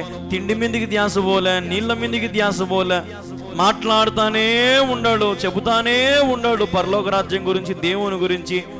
అనేక మందిని క్షమిస్తా ఉన్నాడు, బాగు చేస్తా ఉన్నాడు, దీవిస్తా ఉన్నాడు. ఎంత కష్టపడతాం తండ్రి చిత్తాన్ని నెరవేర్చడానికి, తండ్రి తను పంపించిన చిత్తాన్ని నెరవేర్చడానికి ఎంత కష్టపడతా ఉన్నాడు యేసుక్రీస్తు ప్రభువారు కదా. ఆయన మాటలు వినినందున ఇప్పుడు చూడండి, ఇంకను ఎంతమంది అంట, ఇంకను అనేకులు. అంటే ముందొచ్చిన వాళ్ళు కాకుండా మళ్ళా మిగతా వాళ్ళు కూడా ఏమైనారంటే ఇప్పుడు ఇంకా మొత్తం ఊరంతా ఏమైందంట. 41 చదవండి. ఆయన మాటలు విన్నందున ఇంకను అనేకులు నమ్మి ఏం చేశారంట, ఆ స్త్రీకి చూసినారంట. ఇప్పుడు చూసి ఏమన్నారంట, ఇక మీదటి నీవు చెప్పిన మాటను బట్టి కాక మా మటుకు మేము విని ఈయన నిజముగా లోకరక్షకుని తెలుసుకొని నమ్ముచున్నామని రే. హల్లెలూయా. ఆమె వైపు తిరిగి ఇంకా మీదట నువ్వు చెప్పినవని కాదు కానీ అక్క, సమరయ స్త్రీ అక్క, ఇంతవరకు నువ్వు చెప్పిందాన్ని ఓకే, ఇప్పటి నుంచి ఇంక మేమే వింటాము. ఇంకా ఇప్పటి నుంచి నువ్వేం చెప్పాకు, యేసు ప్రభు గురించి యేసు ప్రభు చెప్పేది మాకు వినపడుతుంది, ఇప్పటి నుంచి మేమే వింటాము, యేసు ప్రభు చెప్పేటన్ని మేము వింటాము. విని ఏం చేస్తారంట, మా మటుకు మేము విని నిజముగా లోకరక్షకుడని తెలుసుకొని ఏమంటున్నారంట వాళ్ళు, ఏమంటున్నారంటమ్మా, నమ్ముచున్నాము. హల్లెలూయా. మీరు నమ్మినారు యేసు ప్రభుని? ఎంతమంది యేసు ప్రభు నమ్ముకున్న ఒకసారి చేతులు పైకి ఎత్తుతారా? యేసు ప్రభు నమ్ముకున్న వాళ్ళు హల్లెలూయా, హల్లెలూయా. యేసు ప్రభు నమ్ముకున్న మనం ఎట్లా నమ్మినాం? ఈ ఊరి ప్రజలు ఎట్లా నమ్మినారంట, మా మట్టుకు మేము విని, వాళ్ళే విన్నారంట. ఆమె చెప్పిందేమో కొద్దిసేపు వినింది, బాగానే ఉంది. ఆమె చెప్పిన మాట అందరూ విని యేసు ప్రభు కాడికి ఏమో వచ్చినారు, బాగానే ఉంది. ఇంకా ఆమె మీద ఆధారపడి బతకలే. ఇంకా నువ్వే చెప్పక్క, ఇంకెట్టక్క, నువ్వే ఎటు చేయాలో నేర్పిక, ప్రార్థన వాక్యం ఎటు చదవాలో చదివిక. ఇంకా అప్పసం ఆమె మీదనే లేరు. ఇంకా ఎవరి మీదకి పోయినారు ఇప్పుడు? ఇంకా వీళ్ళంతా ఇటు తిరిగి ఇంకా యేసు వైపు చూచారు. నీవే లోకరక్షకుడు అని మేము నమ్ముచున్నాము. హల్లెలూయా. మనుషులను ఆధారం చేసుకుని ఎప్పుడు బ్రతకద్దు. నాతో కలిసి కూడా ఒక మాట చూడండి, ఇంకొక మాట జ్ఞాపకం వస్తూ ఉంది. బైబిల్ ఒకసారి చూడండి. ఒకసారి అపోస్తుల కార్యములు 10వ అధ్యాయం, అపోస్తుల కార్యములు 10వ అధ్యాయం 25వ వచనం చదవండి. ఇప్పుడు పేతురు లోపలికి రాగా కొర్నేలు అతని ఎదుర్కొని అతని పాదముల మీద పడి నమస్కారం చేశాడు. ఎవరి మీద నమస్కారం చేశాడంటే కొర్నేలి పేతురు. గమనించండి, ఎవరి కాళ్ళ మీద పడినాడంటే ఈ కొర్నేలి పేతురు కాళ్ళ మీద పడి నమస్కారం చేశాడంట. ఇక్కడ పేతురు చూడండి. ఇప్పుడు నెక్స్ట్ ఏమన్నాడు పేతురు? 26. అందుకు పేతురు, నీవు లేచి నిలువుము. ఒరే నాయన, ముందు లేరా తండ్రి, లేచి నిలువుము.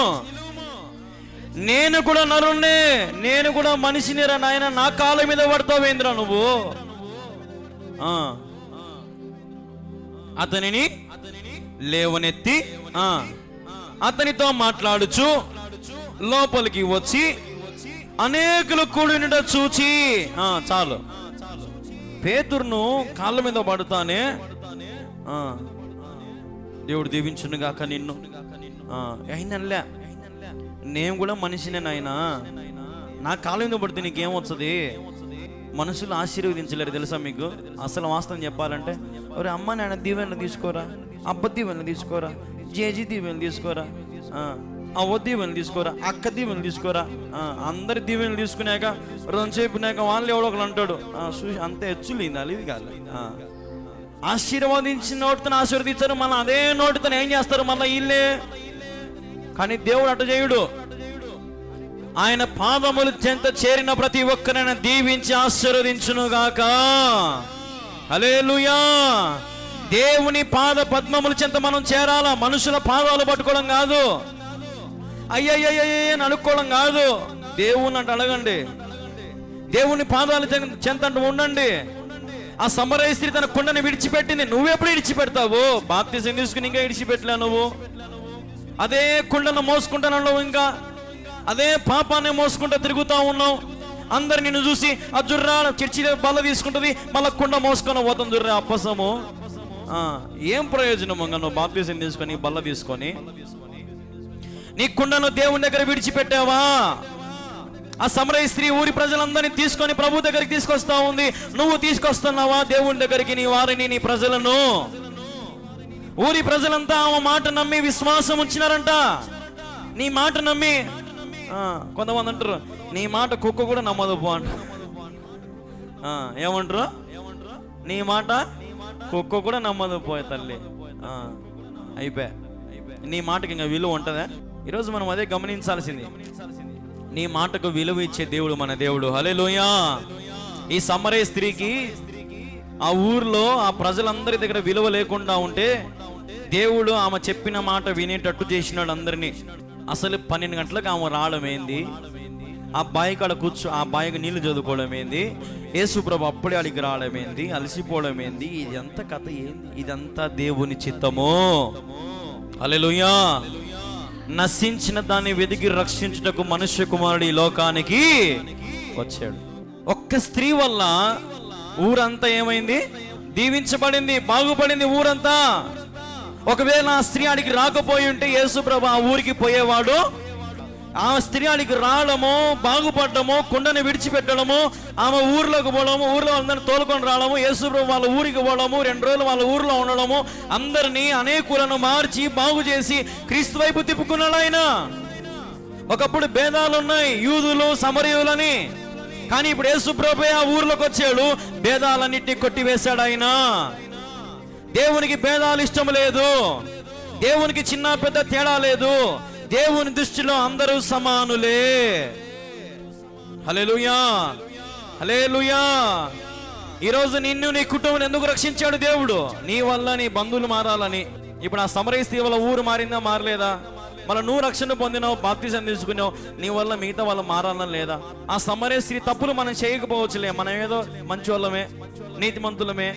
మోసం చేయాలంటే భయపడతాము, అన్యాయం చేయాలంటే భయపడతాం, మంచిదే, మంచి అలవాటే. మరి నీ వల్ల నీ కుటుంబము యేసుప్రభు కాడికి వస్తా ఉందా? అంత చెడిపోయిన స్త్రీ యేసుప్రభు కాడికి అంతమందిని తోలుకొని వచ్చింది. మరి నువ్వు నేను ఎంతమందిని ప్రభు కాడికి తోలుకు రాగలుగుతా ఉన్నాం? రేపు దేవుడు మిమ్మల్ని అడుగుతాడు, ఖచ్చితంగా అడుగుతాడు ఈ మాట. ఆ బిడ్డ ఏం చేసినావు, ఎంతమందిని ఆత్మలు సంపాదించుకున్నావు? ఆత్మల ప్రభా నేను ఏం సంపాదించుకోలే ప్రభా. ఎందుకు పుట్టినావు? పో నరకానికి పో అంటాడు దేవుడు. ఒక్క ఆత్మనన్నా మనం సంపాదించుకోవాలా. ఈ రోజున మనం చనిపోయే లోపు, అందుకే ఒక పాట కూడా పాడతారు కదా అందరూ, పరమాసిని జగమున ప్రభా పాటలో ఒక చరణం ఉంటుంది, నా గురి నీవేనా ప్రభువా, నీ దరినే చేరెదను, నేను నీ దరినే చేరెదను. ఆయన దరికి మనం చేరాలంటే మన గురి ఆయనై ఉండాలా. మరి నువ్వు పెద్దనకి ఏమవుతావు? దేవుని చిత్త ప్రకారం దేవుడు ఏం చేస్తే అది. ఆయన సేవ చేయమంటే ఆయన సేవ చేస్తా, ఆయన కోసం కష్టపడతా, బతకడానికి ఏదో ఒకటి చేసుకొని కష్టపడదాం అంతే. దాని మీద ఆశ పెట్టుకొని దాని మీదనే డిపెండ్ కావద్దు. నేను చెప్పేది మీకు అదే. దేవునికి ఇచ్చిన పనిని ఆధారము చేసుకో, అంతేగాని దాని మీదనే ఇంకా పడి దాని మీదనే ఉండాక అప్పసం. బతకడానికి ఆధారముకు దేవునికి ఒక పని ఇచ్చినాడు, అది చేతి పని ఏదైనా కావచ్చు, ఆ పనిని ఆధారం చేసుకుని బతుకు, అంతేగాని ఆ పని మీదనే ఇంకా పడి అప్పసం దాని మీదనే లోకం పెట్టుకొని దేవునికి దూరం కావాకు. దేవుని దృష్టిలో ఈ సమరయ స్త్రీ తన కుండను వదిలిపెట్టిపోయింది. కుండ అప్పట్లో చాలా విలువైనదంట. ఇప్పుడంటే ఫ్రిడ్జ్లు అన్నీ వచ్చినాయి, కానీ ఇప్పుడు కుండ ఎంత? 350 రూపాయలు ఎంతో తీసుకుందామా కుండకి? 300 రూపాయలు ఎంత కుండ. మరి అప్పట్లో ఫ్రిడ్జ్లు లేవు, ఏమి లేవు. మరి అప్పట్లో ఇంకా విలువ ఉంటుంది కుండ, అవునా కదా? కుండ అప్పట్లో విలువ ఉంటుంది. అట్లాంటి కుండను ఆమె ఆడ వదిలిపెట్టేసి పోయిందంటే, అంటే ఆమె జీవితంలో చాలా ఇంపార్టెంట్ పాపాలు ఎన్నో ఉన్నాయి, ఎన్నో విలువైన పాపాలు ఉన్నాయి. అది వదిలిపెడితే ఎట్టా? అది చేస్తే ఎట్టా? నేను బతికేదెట్టా? నేను మానుకోలేను, నేను తినలేకుండా, నేను తాగలేకుండా, ఇవన్నీ కూడా ఆమెలో ఇంపార్టెంట్ పాపాలు ఎన్నో ఉన్నాయి. అట్లాంటి ఇంపార్టెంట్ పాపాలన్నీ అలా వదిలిపెట్టేసిపోయింది. హల్లెలూయా, హల్లెలూయా. ఇంకొక మాట యేసు ప్రభు అన్నాడు, ఏమన్నాడు? నేను జీవజలమునికి ఇస్తాను అడిగితే అన్నాడు. ఇప్పుడు ఆమె పొందుకోలేదా జీవజలము? పొందుకుందామా? ఆమె దేవుడిచ్చే నీరు తాగింది. ఇప్పుడు దేవుడిచ్చిన మాటల ద్వారా తృప్తి పడింది. ఇప్పుడు దేవుడు చెప్పిన ప్రతి మాటల ద్వారా ఆమె దీవించబడింది, ఆశీర్వదించబడింది, తన తప్పులు ఒప్పుకొనింది, తన పాపాన్ని విడిచిపెట్టింది, ప్రభు దగ్గరకు వచ్చింది. ఈరోజు మరి నీవు ఆలోచన చేయాలి. ఇంకా రక్షణ పొందావా? మారు మనసు పొందినావా? బాప్తిజం పొందినావా? బాప్తిజం పొందిన నీవు ఎలాగున్నావు? దేవుడు రేపు నేను అడుగుతాడు, ఎలాగున్నావు, ఏ రీతిగా ఉన్నావు? బలలో చేవేస్తా ఉన్నావు. బల్ల అంటే ఏంది? దేవుని రక్తము, దేవుని శరీరం. దేవుని శరీరములో, దేవుని రక్తంలో పాలు బాక్సుల కృప, ధన్యత దేవుడు మనకిచ్చినాడు. ఆయన శరీరము తినే ధన్యత, ఆయన రక్తము తాగే ధన్యత దేవుడు మనకిచ్చినాడు. అట్లాంటి ధన్యతను ఈరోజు నువ్వే చేతులారా పాడు చేసుకుంటా ఉన్నావు. మందిరం లేదు, పాట లేదు, కీర్తన లేదు, చప్పట్లు లేవు, కుటుంబ ప్రార్థన లేవు, వ్యక్తిగత ప్రార్థన లేవు, బైబిల్ ధ్యానం లేదు, వాక్యం వినే ఆసక్తి లేదు. ఆలోచన చేయాలి. ప్రభు సన్నిధికి మృదానికి నేను ఒక తెల్ల షర్ట్ వేసుకుని వచ్చిన, పై వస్త్రాలు దేవుడు చూడు, కళ్యాణ్ బాబు తెల్ల బట్టలు వేసుకున్నాడు, మంచోడు, తెల్లగా ఉండాడు, లోపలంతా బాగుంటాడని మనం అనుకోవచ్చు. కానీ నా అంతరంగం ఎవరికి తెలుసు? దేవునికి తెలుసు. దేవుడు మన పై రూపాన్ని చూసేవాడు కాదు, మన అంతరంగాన్ని చూసే దేవుడు మన దేవుడు. కాబట్టి నువ్వు మనుషుల మీద ఎంత ఆధారపడిన వేస్ట్. ఇప్పుడు పేతురు మీద కొర్నేలు నమస్కారం చేసి కాళ్ళ మీద పడితే పేతురు అంటా ఉన్నాడు, నేను కూడా మనిషినే, నా కాడ ఏం పవర్లు ఉండవు, అంతా దేవుడే, దేవుడిని కాళ్ళకాడ వేయబడు. ఈ సమరయ స్త్రీకి ఎంత గొప్ప ధన్యత అంటే, డైరెక్ట్ యేసు ప్రభే వచ్చినాడు ఆమె కాడికి, అవునా కదమ్మా? యేసు ప్రభే ఆమె కాడికి వచ్చినాడు. ఆమె యేసు ప్రభు కాడికి పోలే, గుర్తుపెట్టుకో. యేసు ప్రభు కాడికి ఆమె రాలే, యేసు ప్రభే ఆమె కాడికి వచ్చినాడు. ఆయన కూర్చొని ఉన్నాడు, ఆడ ఎదురు చూస్తున్నాడు, వచ్చది. ఎందుకు? ఆయనకు ముందే తెలుసు ఆమె వచ్చదని, ఆమె బాగుపడుతుందని, కొండను వదిలిపెడుతుందని. ఆయనకు ముందే, ఆయన జ్ఞానం ఎక్కువ, ఆయనకి సమస్తము తెలుసు ఆయనకి. మన జీవిత చరిత్ర మన గతం మనం ఒకసారి మర్చిపోతామేమో, కానీ దేవుడు మర్చిపోడు మన గతాన్ని. కాబట్టి మనం చాలా జాగ్రత్తగా, అనుకువగా, వినయంతో, విధేయతతో మన ప్రభు దగ్గర ఉండాలా. ప్రభు సన్నిధిలో మనం ఉండాలా. సమయం పోనీక సద్వినియోగం చేసుకున్న వాక్యం సెలవిస్తా ఉంది. పాప భారం మోసుకు జనులారా ప్రభు యొద్దకు రండని వాక్యంలో ఉంది.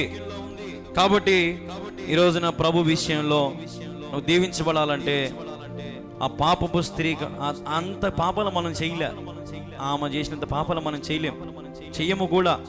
అట్లాంటి మరి మనము ఇంకా రక్షణ పొందకపోతే ఎట్లా? అంత ఘోరమైన స్త్రీయే మార్చబడింది, మరి నువ్వు నీ కుటుంబం మారకపోతే ఎట్లా? ఒకవేళ దేవుడు ఈరోజు రాత్రి వస్తే, ఈ రాత్రి అయినా దొంగలాగా వస్తే ఏం చేస్తావు? ఆయన నిన్ను పిలుచుకోమని ఆశతో వస్తాడు, మరి నువ్వు రాకపోతే ఎట్లా? ప్రభు అడుగుతా నిన్ను, బిడ్డ నేను నీకోసం వచ్చినా, వెళ్దామా పరలోక రాజ్యానికంటే మనం ఏడబోతున్నాం, ఎత్తబడుతున్నాం, మనము ఎత్తబడలేకపోతా ఉన్నాం. ఆకర్షించబడతా ఉంది లోకం మీద మన ఆకర్షణ అంతా లోకం మీదనే ఉంది, మన మనసు అంతా లోకం మీదనే ఉంది. ఇంటికి తాళం వేసి వచ్చినా లేదో గుర్తు రాలేదే. కాబట్టి ప్రభు సన్నిధిలో మనం చాలా అంటే చాలా తగ్గించుకొని దీనిలమై మనం ఉండాలి, మేలుకోగా ఉండాలి, అలర్ట్గా ఉండాలి, సచ్చుగా ఉండకూడదు. మన దేవుని సన్నిధిలో నీకు బలం ప్రసాదించబడాలంటే, నీ ఎండిన ఎముకలకు జీవము కలుగు చేయాలంటే, కుళ్ళిపోతున్న నీ దేహానికి సత్తువ జీవము నీకు దేవుడు ఇవ్వాలంటే నువ్వు ప్రభు దగ్గర ఇట్నే ఉండాలి, కానీ ఇటు ఉండద్దు. అటుంటే నష్టపోతావు. కానీ మనం కుండ మాత్రం వదిలిపెట్టలేకుండాము. దేవుని పని చేయాలనే ఆశ ఉంది, కానీ కుండ మాత్రం మనము దించలేకుండా. ఊర్లోకి పోతున్నాము, అందరు కుండ తిక్కే చూస్తున్నారు, కానీ నీ తిక్కెవరు చూడడంలా. అందుకే సమరయ స్త్రీ ఏం చేసిందంటే, ఆమె తిక్కే అందరూ చూడాలని, ఆమె చెప్పే మాట ప్రతి ఒక్కరు వినాలని కుండను ఎక్కడ వదిలిపెట్టొచ్చిందమ్మా? యేసయ్య దగ్గర వదిలిపెట్టొచ్చేసి. ఇంకొక చరిత్ర చెప్తుంది. ఒక చరిత్ర నేను ఒక బుక్లో చదివినప్పుడు ఒక చరిత్ర చెప్పింది. ఆ సమరయ స్త్రీ అంట యేసు ప్రభుతో మాట్లాడినాక మాట్లాడి ఇప్పుడు ఇదే అనుకో, కుండ పెట్టుకుంటుంది, నీళ్ళన్నీ ఇటు ముందు చేదుకొని దాని మీద ఇటు పెట్టుకోంది దాని మీద. యేసు ప్రభుతో మాడతా అన్నీ అయిపోయింది. యేసు ప్రభు ఇంకా ఊర్లోకి పోతుంది, సంతోషపోయేటప్పుడు ఆ కుండనంట అటు బాయిలు అటు దొబ్బేసిపోయిందంట. అర్థమైందా? ఆ కుండను ఏం చేసిందంట? బాయిలో దొబ్బేసిపోయిందంట. ఎందుకు? మళ్ళా వచ్చి ఆ కుండ ఎత్తుకోబోవు, ఇంటికి తీసుకొని నీళ్ళు భంగం అవుతాయి. ఆ ఆలోచన కూడా వద్దని ఆ కుండనంట బావిలో వేసిపోయిందంట. చూడండి, ఇంకా ఇంకొక అతను చెప్తాడు, ఇంకొక అతను ఆమె గురించి, ఆ కుండనంట నేల నేసి డిస్సిరి కొట్టిందంట, పలుకు కొట్టేసిందంట. ఎందుకు? ఇంకా ఆ కుండే నాకు వద్దని. ఈరోజు మరి మనం కూడా ఆలోచన చేయాలా, దేవుని విషయాన్ని నువ్వు వదిలేసుకోవాలా. దేవునికి నచ్చనిది, దేవునికి ఇష్టం లేనిది నువ్వు చేయకూడదు.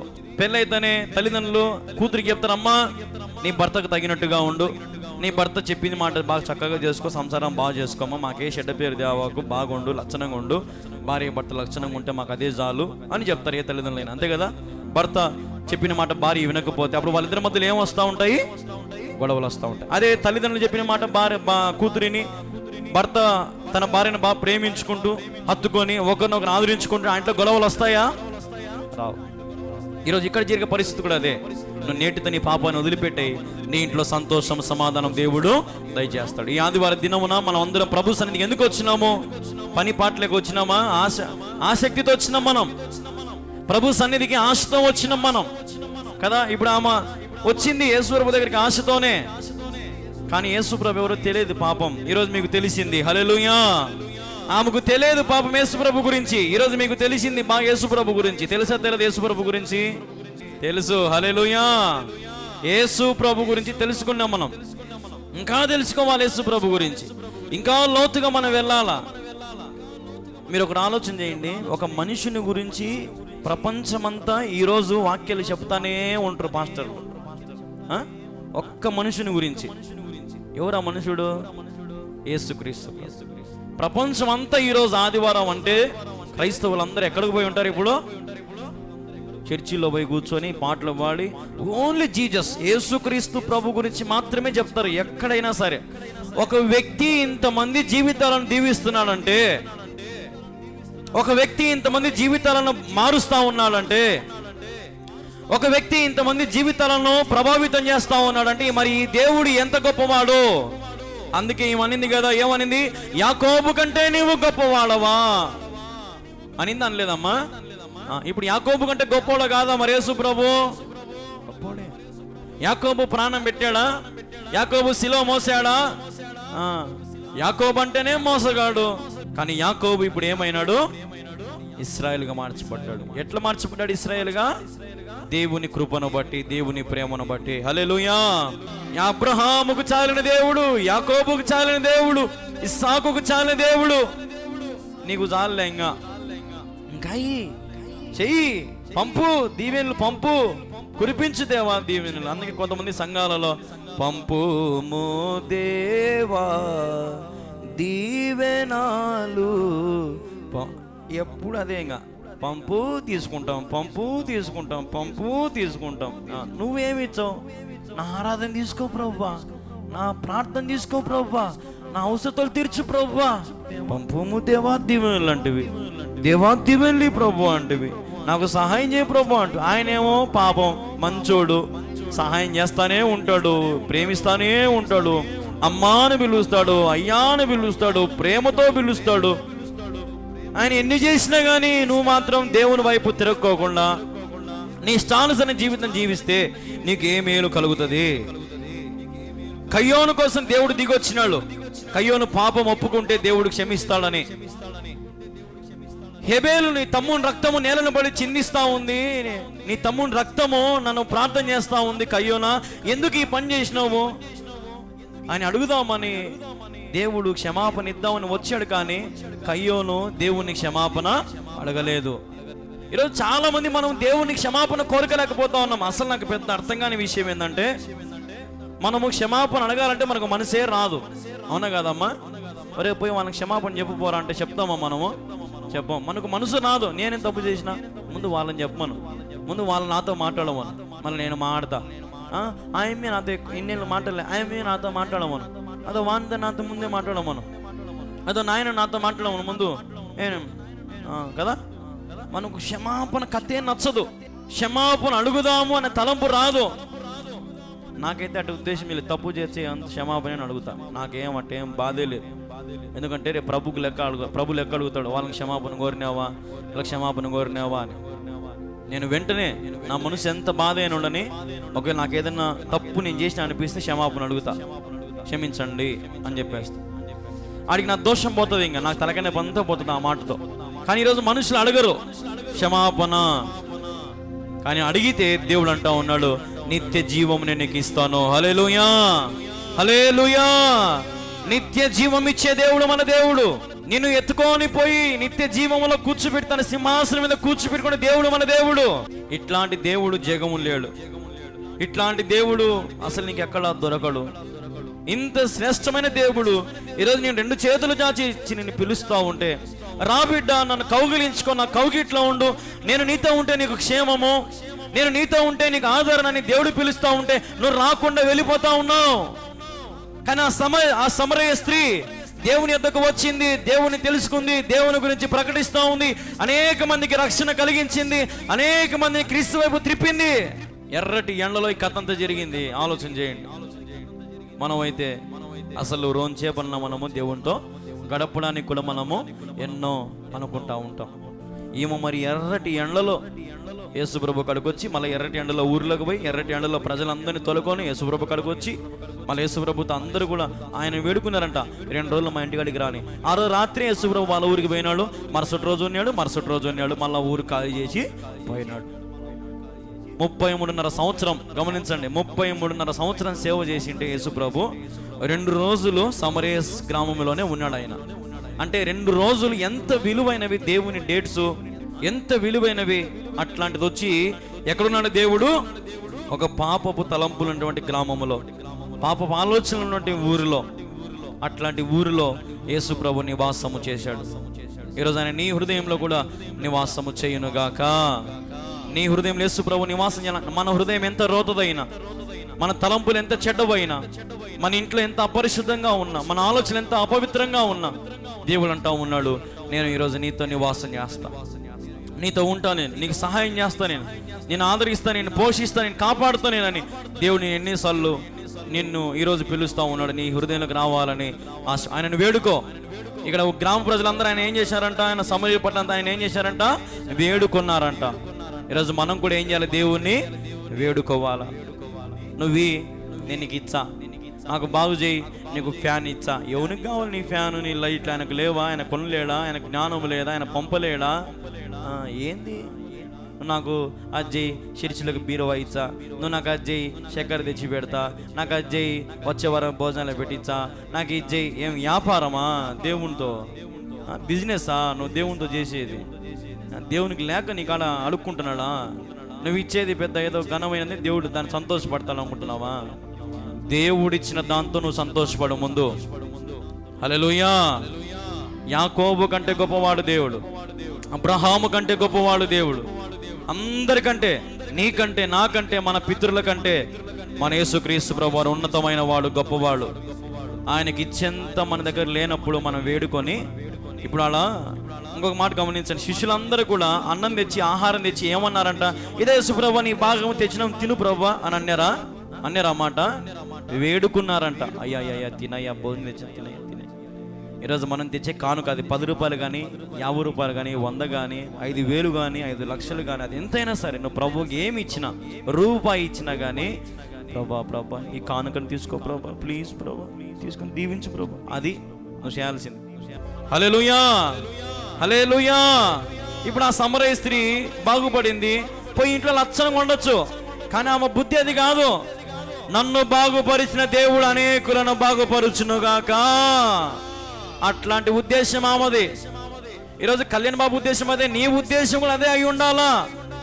నిన్ను దీవించిన దేవుడు అనేక మందిని దీవించాలని ప్రార్థన చేయి. కొంతమంది చెప్పను కూడా చెప్పరు, దేవుడు అసలు ఎందుకు ఇచ్చినావు ప్రభా ఈ బతుకు ఇచ్చి నేను జీవితాంతం నిన్నే గణపరచాలా, నిన్నే పొగడాలా, నిన్నే కీర్తించాలా, ఇది నీ స్వార్థమైన ప్రేమ కాదని దేవుడు అన్నాడు. ఓరే నాది స్వార్థమైన ప్రేమ అయితే నేను ఎందుకు పుట్టించుకుంటా? అసలుకు నేనే బతుకుతా కదా ఈ లోకంలో, సత్యంత కాలంగా నేనే ఉంటా కదా, ఏలుకుంటా కదా నేనే. 33.5 సంవత్సరానికి చచ్చిపోలేదమ్మా ఆయన. ఏమో చనిపోలేదా? ఆయన అనుకుంటే ఏలుకోవచ్చు కదా ఆయనే. ఆయన వద్దన ఎవరైనా ఉన్నారా? ఎవ్వరు లేరు. కానీ ఆయన నువ్వు ఏలుకోవాలని, నువ్వు ఆనందించాలని, నువ్వు సంతోషించాలని ఈ లోకం ఆయన నీకు దయచేశాడు. హల్లెలూయా, హల్లెలూయా. కాబట్టి ఈ లోకంలో వాటిని ప్రేమించొద్దు, ఇచ్చాడు కదా అని ప్రేమించొద్దు, ఇచ్చినోన్ని ప్రేమించండి. అది కరెక్ట్ కథ. ఇప్పుడు గాలిపటం పైన ఎగురుతా ఉంటుందమ్మా, బాగా వినండి ఒకసారి, ఒక్క మాట చెప్పి ముగిచ్చేస్తాను. గాలిపటం పైన ఎగురుతా ఉంటుంది, దానికి ఆధారం ఏంది? దారం. మన దారం ఇట్లా అనే కొద్ది గాలిపటం ఏమవుతుంది? పైకి లేస్తా ఇటు పోయే గాలిపటము ఇటు వస్తా ఉంటుంది, ఇటు లాగే కొద్ది. అప్పుడు గాలిపటం ఏమనుకుంటుంది? ఏంది ఇటు కింద నన్ను పట్టుకున్నాడే, నన్ను వదిలేసి ఇంకా బాగా పైకి పోతా కదా అని అది అనుకుంటుంది. పొరపాటున దారం తెగిపోయింది అనుకో, అది నిజంగా పైకే పోతుందా? పోయినట్టే పోయి ఆడికి పోయి ఇరుక్కుంటుంది. అది చెట్లల్లో, కరెంటు స్తంభాలకో, లైట్లకో, లేదంటే ఇంకెక్కడెక్కడో ఊరవతలకు పోవడమో, నీళ్ళలో పోవడమో, లేదంటే కంప చెట్లు ఇరుక్కోవడమో ఎన్నో జరుగుతాయి. లాస్ట్ ఆ గాలిపటం అంతా ఏమైపోతుంది? చినిగిపోతుంది. ఏమైపోతుంది? కట్టెలు మాత్రం అట్నే ఉంటాయి, కట్టెలు ఇట్నే ఉంటాయి కట్టెలు మాత్రం. కానీ గాలిపటం ఏమైపోతుంది? చినిగిపోతుంది. ఈరోజు మనం కూడా ఎగిరిపోవాలా. దేవుడు కత్తిరించాడు అనుకో, ఎగిరిపోతాం. యాడికి? కంపషెట్లలో పడతాం. కత్తిరించాడంటే దేవుడు. కొంతమంది మా అమ్మ మనం లేకుండాదే మేలు, మేము ఎంత ఎదుగుతామో వాళ్ళు మమ్మల్ని ఎప్పుడు తిడుతుంటారు, కొడుతుంటారు. చెయ్యాకురా, ముందుకు పోవాకురా, వెనక్కి పోవాకురా, అది చేయకురా, ఇది చేయకురా, మీరు వద్దు మాకు అని దారం కట్ చేసుకుంటారు కొంతమంది. మీ సావర్రి, మీ ముసలో మెట్టన బతుకోరు, మేము ఎదిగిపోవాలా. ఎదుగుతారు ఇల్లు, కత్తిరించుకుంటారు. కత్తిరించుకోగానే ఏమైపోతారు? ఎగరడం మేము ఎగురుతారు. వాస్తవమే, బాగా గాలి వీసంత బాగా ఎగిరి ఎగిరి ఎగిరి ఎగిరి ఎగిరి ఎగిరి 2 సేపు నెల కల్లా ఏమైపోతుంది? గాలిపటం కరెంటు బెల్లకు చుట్టుకొని ఆ కరెంటు మంటలకంతా ఏమైపోతుంది? ఆ కాగితం అంతా సుమరకపోతుంది. బంధాలు తెంపుకోవద్దు, తల్లిదండ్రులను తెంపుకోవద్దు, అన్నిటికంటే యేసు ప్రభుని అస్సలు తెంపుకోవద్దు. ఆయన చేతిలో ఉన్నంత వరకు నువ్వు ఎగురుతానే ఉంటావు. హల్లెలూయా, హల్లెలూయా. ఆయన అడుగు దేవుణ్ణి, దేవా ఇంకోరంత పైకి పోతారు, అంత దారం వదులు ప్రభువా. అప్పుడు ఆయన దారం వదులుతాడు. పో బిడ్డ, దేవా నాకు నువ్వు వద్దు, నేను ఇంకా ఒంటరిగా నిలబడినా, నేను మగోని ఇంకా ఏమనుకునేవు నా కథ, ఊరికే నేను ధీరుని శూరుని, నన్ను వదిలిపెట్టి ఇంకా పోతా. సరే బిడ్డ పోనైనా అని వదిలిపెడతాడట. ఎన్నో బయలుతావు. ఇంకా ఆలోచన చేయి. ఎవరైనా సరే నిజమైన స్నేహితుడు నీ హృదయాన్ని గాయపరుస్తాడని వాక్యంలో ఉంది. హల్లెలూయా. నిజమైన స్నేహితుడు నీ హృదయాన్ని ఏం చేస్తాడు? గాయపడు. దేవుడు అంటాడు, బిడ్డ ఇప్పుడు నువ్వు ఎగురుతా ఉన్నావు, జాగ్రత్త. ఏదైనా ఇబ్బంది జరుగుతుంది, కాకులు వచ్చి తనుకొని పోతాయి, లేదంటే అటు పక్కన ఇంకొక ఎగిరేసేటోడు నీ దానికి పెనేసుకొని లాక్కుంటాడు, వాడు జాగ్రత్త. నువ్వు నా చేతుల్లో ఉండు, రోంత హైట్లో ఎగురు, సార్లే ఎక్కువ దూరం అవ్వకు, రోంతలో ఉండు, నేను మళ్ళా సాయంత్రం అయితేనే కిందికి దించుకుంటా, నా కాడ పెట్టుకుంటా జాగ్రత్తగా.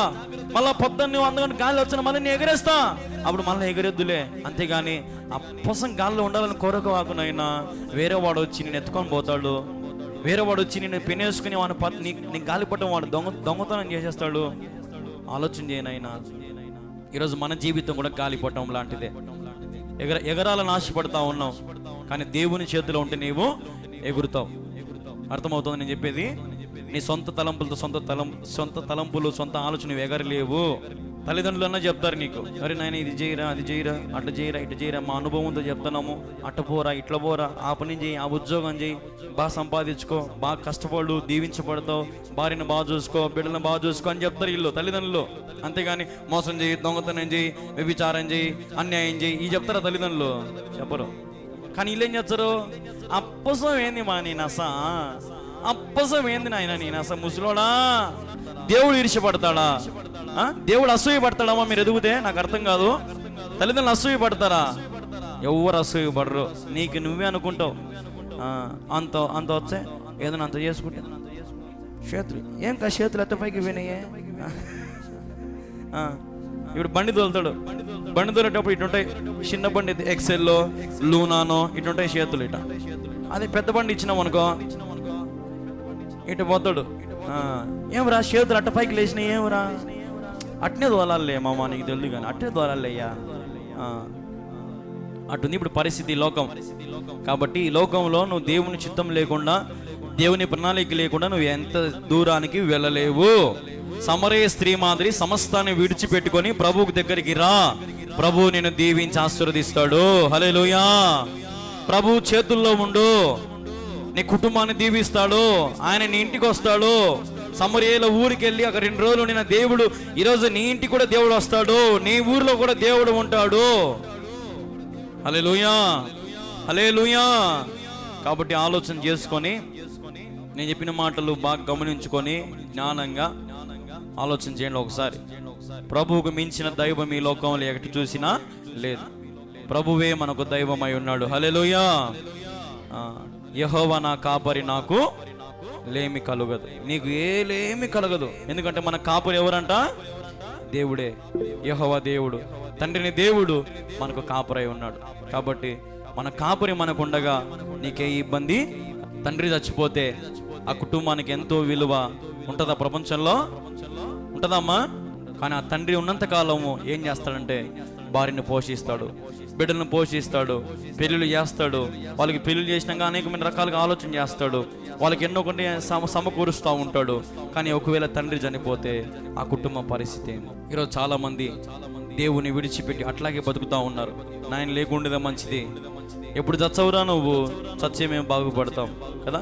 కొంతమంది భర్తలను తాగొచ్చి, ఒకవేళ భర్త తాగి ఇంటికి వచ్చాడు అనుకో, ఇంకా భార్యలు పోగొడతారు, భర్తలను పోగొడతారు. కొంతమంది అయితే భర్తని గుళ్ళ వాక్యం ఏం చెప్తుంది? నీ భర్త నీకు శిరస్సు అయి ఉన్నాడు. ఏమై ఉన్నాడు?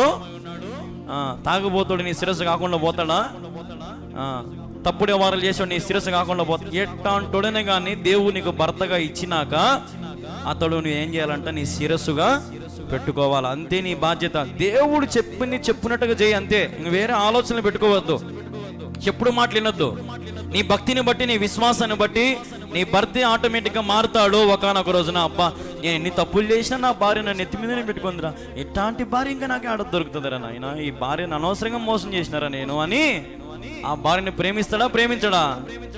అదే పొరపాటున ఒరే నువ్వు ఏంద్ర అప్పసం తాగి తెచ్చినావని కొట్టి, రాత్రి పగులు కొట్టి, పొరపాటు నేను తప్పుడు కానీ ఏంద్రా ఎప్పుడు వాళ్ళకాడికి పోతే వీళ్ళకాడికి పోతావు, ఇంటికాడ పిల్లలు మర్చిపోయినా అప్పసం రోడ్డు మీదకి ఎక్కింది అనుకో భార్య, సంసారం చేస్తాడా? చెప్పండి అమ్మా, చేస్తాడా? నాకు నువ్వు వద్దు, నువ్వు మీ అమ్మకు చెప్పుకో, మీ నాయనకి చెప్పుకో, నాకు వద్దనే వద్దుగా, నన్ను రోడ్డుకి లాగిను. ఈయన ఆల్రెడీ పావు రోడ్డు మీద అనుకుంటాడు తాగి. కానీ ఈయన బాధ ఏంటంటే నా భార్య నన్ను రోడ్డు మీదకి లాగేదని ఈయన సాగుయింది కదా. ఈ రోజున కుటుంబాలలో ఇది ఒక పెద్ద తలకాయ నొప్పిగా ఉంది. దేవుడు చెప్పినట్టుగా తల్లిదండ్రులు బిడ్డలను ప్రేమించండి. భార్యలారా మీ భర్తలను ప్రేమించండి, భర్తలారా మీ భార్యను ప్రేమించండి, పిల్లలారా మీ తల్లిదండ్రులను సన్మానించండి. ఇది సబ్జెక్టు. ఇట్లే ఉండాలి మనం, అంతే. ఇంకా మనము ఓమా నాయన బతుకున్నంతకాలం మనం ఏం చేయాలి, అన్నంలో మందు పెట్టుమా చంపేద్దాం, ఎందుకు మా వాడు ముసలోడు అయినాడు వాంగా ఎంతకాలం అని వానికి సావు రాదుమా, మనమే ఏదో ఒకటి చేస్తాం, దిండు తీసుకుంటామా, మూర్చాం దిండు. ఏరా మీ నాయన ఎట్టు చచ్చిపోయినాడు, రాత్రి ఊపిరాడుగా చచ్చిపోయినాడు. రాత్రి ఏం వాళ్ళకి చచ్చిపోయినాడంట, చంపింది ఎవరు? కొంతమంది చంపుతారు నిజంగానే. అబ్బా ఏం కుటుంబాలు అంటే వాళ్ళే మంచి కుటుంబాలు, ఆదర్శమైన కుటుంబాలు ఉంటారు. కొంతమంది దరిద్రపు కుటుంబాలు, పాపిష్టిల్లారా. తల్లిదండ్రులను ప్రేమించలేరు, దేవుణ్ణి ప్రేమించలేరు, డబ్బుని ప్రేమించి డబ్బుని తిని బతుకుతావా? ఆస్తిపాస్తులు భూములు అవి కొనుక్కొని బతుకుతావా నువ్వు? ప్రేమ శాశ్వత కాలం నిల్చున్నాను వాక్యంలో ఉంది. హల్లెలూయా. ప్రేమ శాశ్వత కాలము నిలుచును. ఇంకొక మాట ఉంది, నువ్వేం పంట విత్తుతావు ఆ పంటనే కోస్తావు. కోసిందని ఇంకెక్కువ ఇచ్చా నీకు దేవుడు తలకాయ నొప్పి. నువ్వేం పంట కోస్తావో దానికంటే ఇంకెక్కువ పంట, ఇంకా నీకు ఎక్కువ చేతిలో పెడతాడు. చాలా ఇబ్బంది పడాల్సి వస్తుంది. కాబట్టి బతుకున్నంత కాలం దేవునికి లోబడి, తల్లిదండ్రులకు లోబడి, దైవ సేవకు లోబడి, సంఘములో లోబడి, వినయ విధేయతలతో, భయభక్తులతో సంతోషంగా సరదాగా జీవితాన్ని గడుపు, అంతే. వేరే కలుమషాలు, వేరే తలకాయ నొప్పులు ఇవన్నీ పెట్టుకోవాకు. దేవునికి ఇచ్చిన వాటిని నమ్మకంగా బాధ్యతగా నువ్వు చేయి. అప్పుడు నీ కుటుంబము దీవించబడుతుంది, ఆశీర్వదించబడుతుంది. సమరయ స్త్రీ అట్నే చేసింది.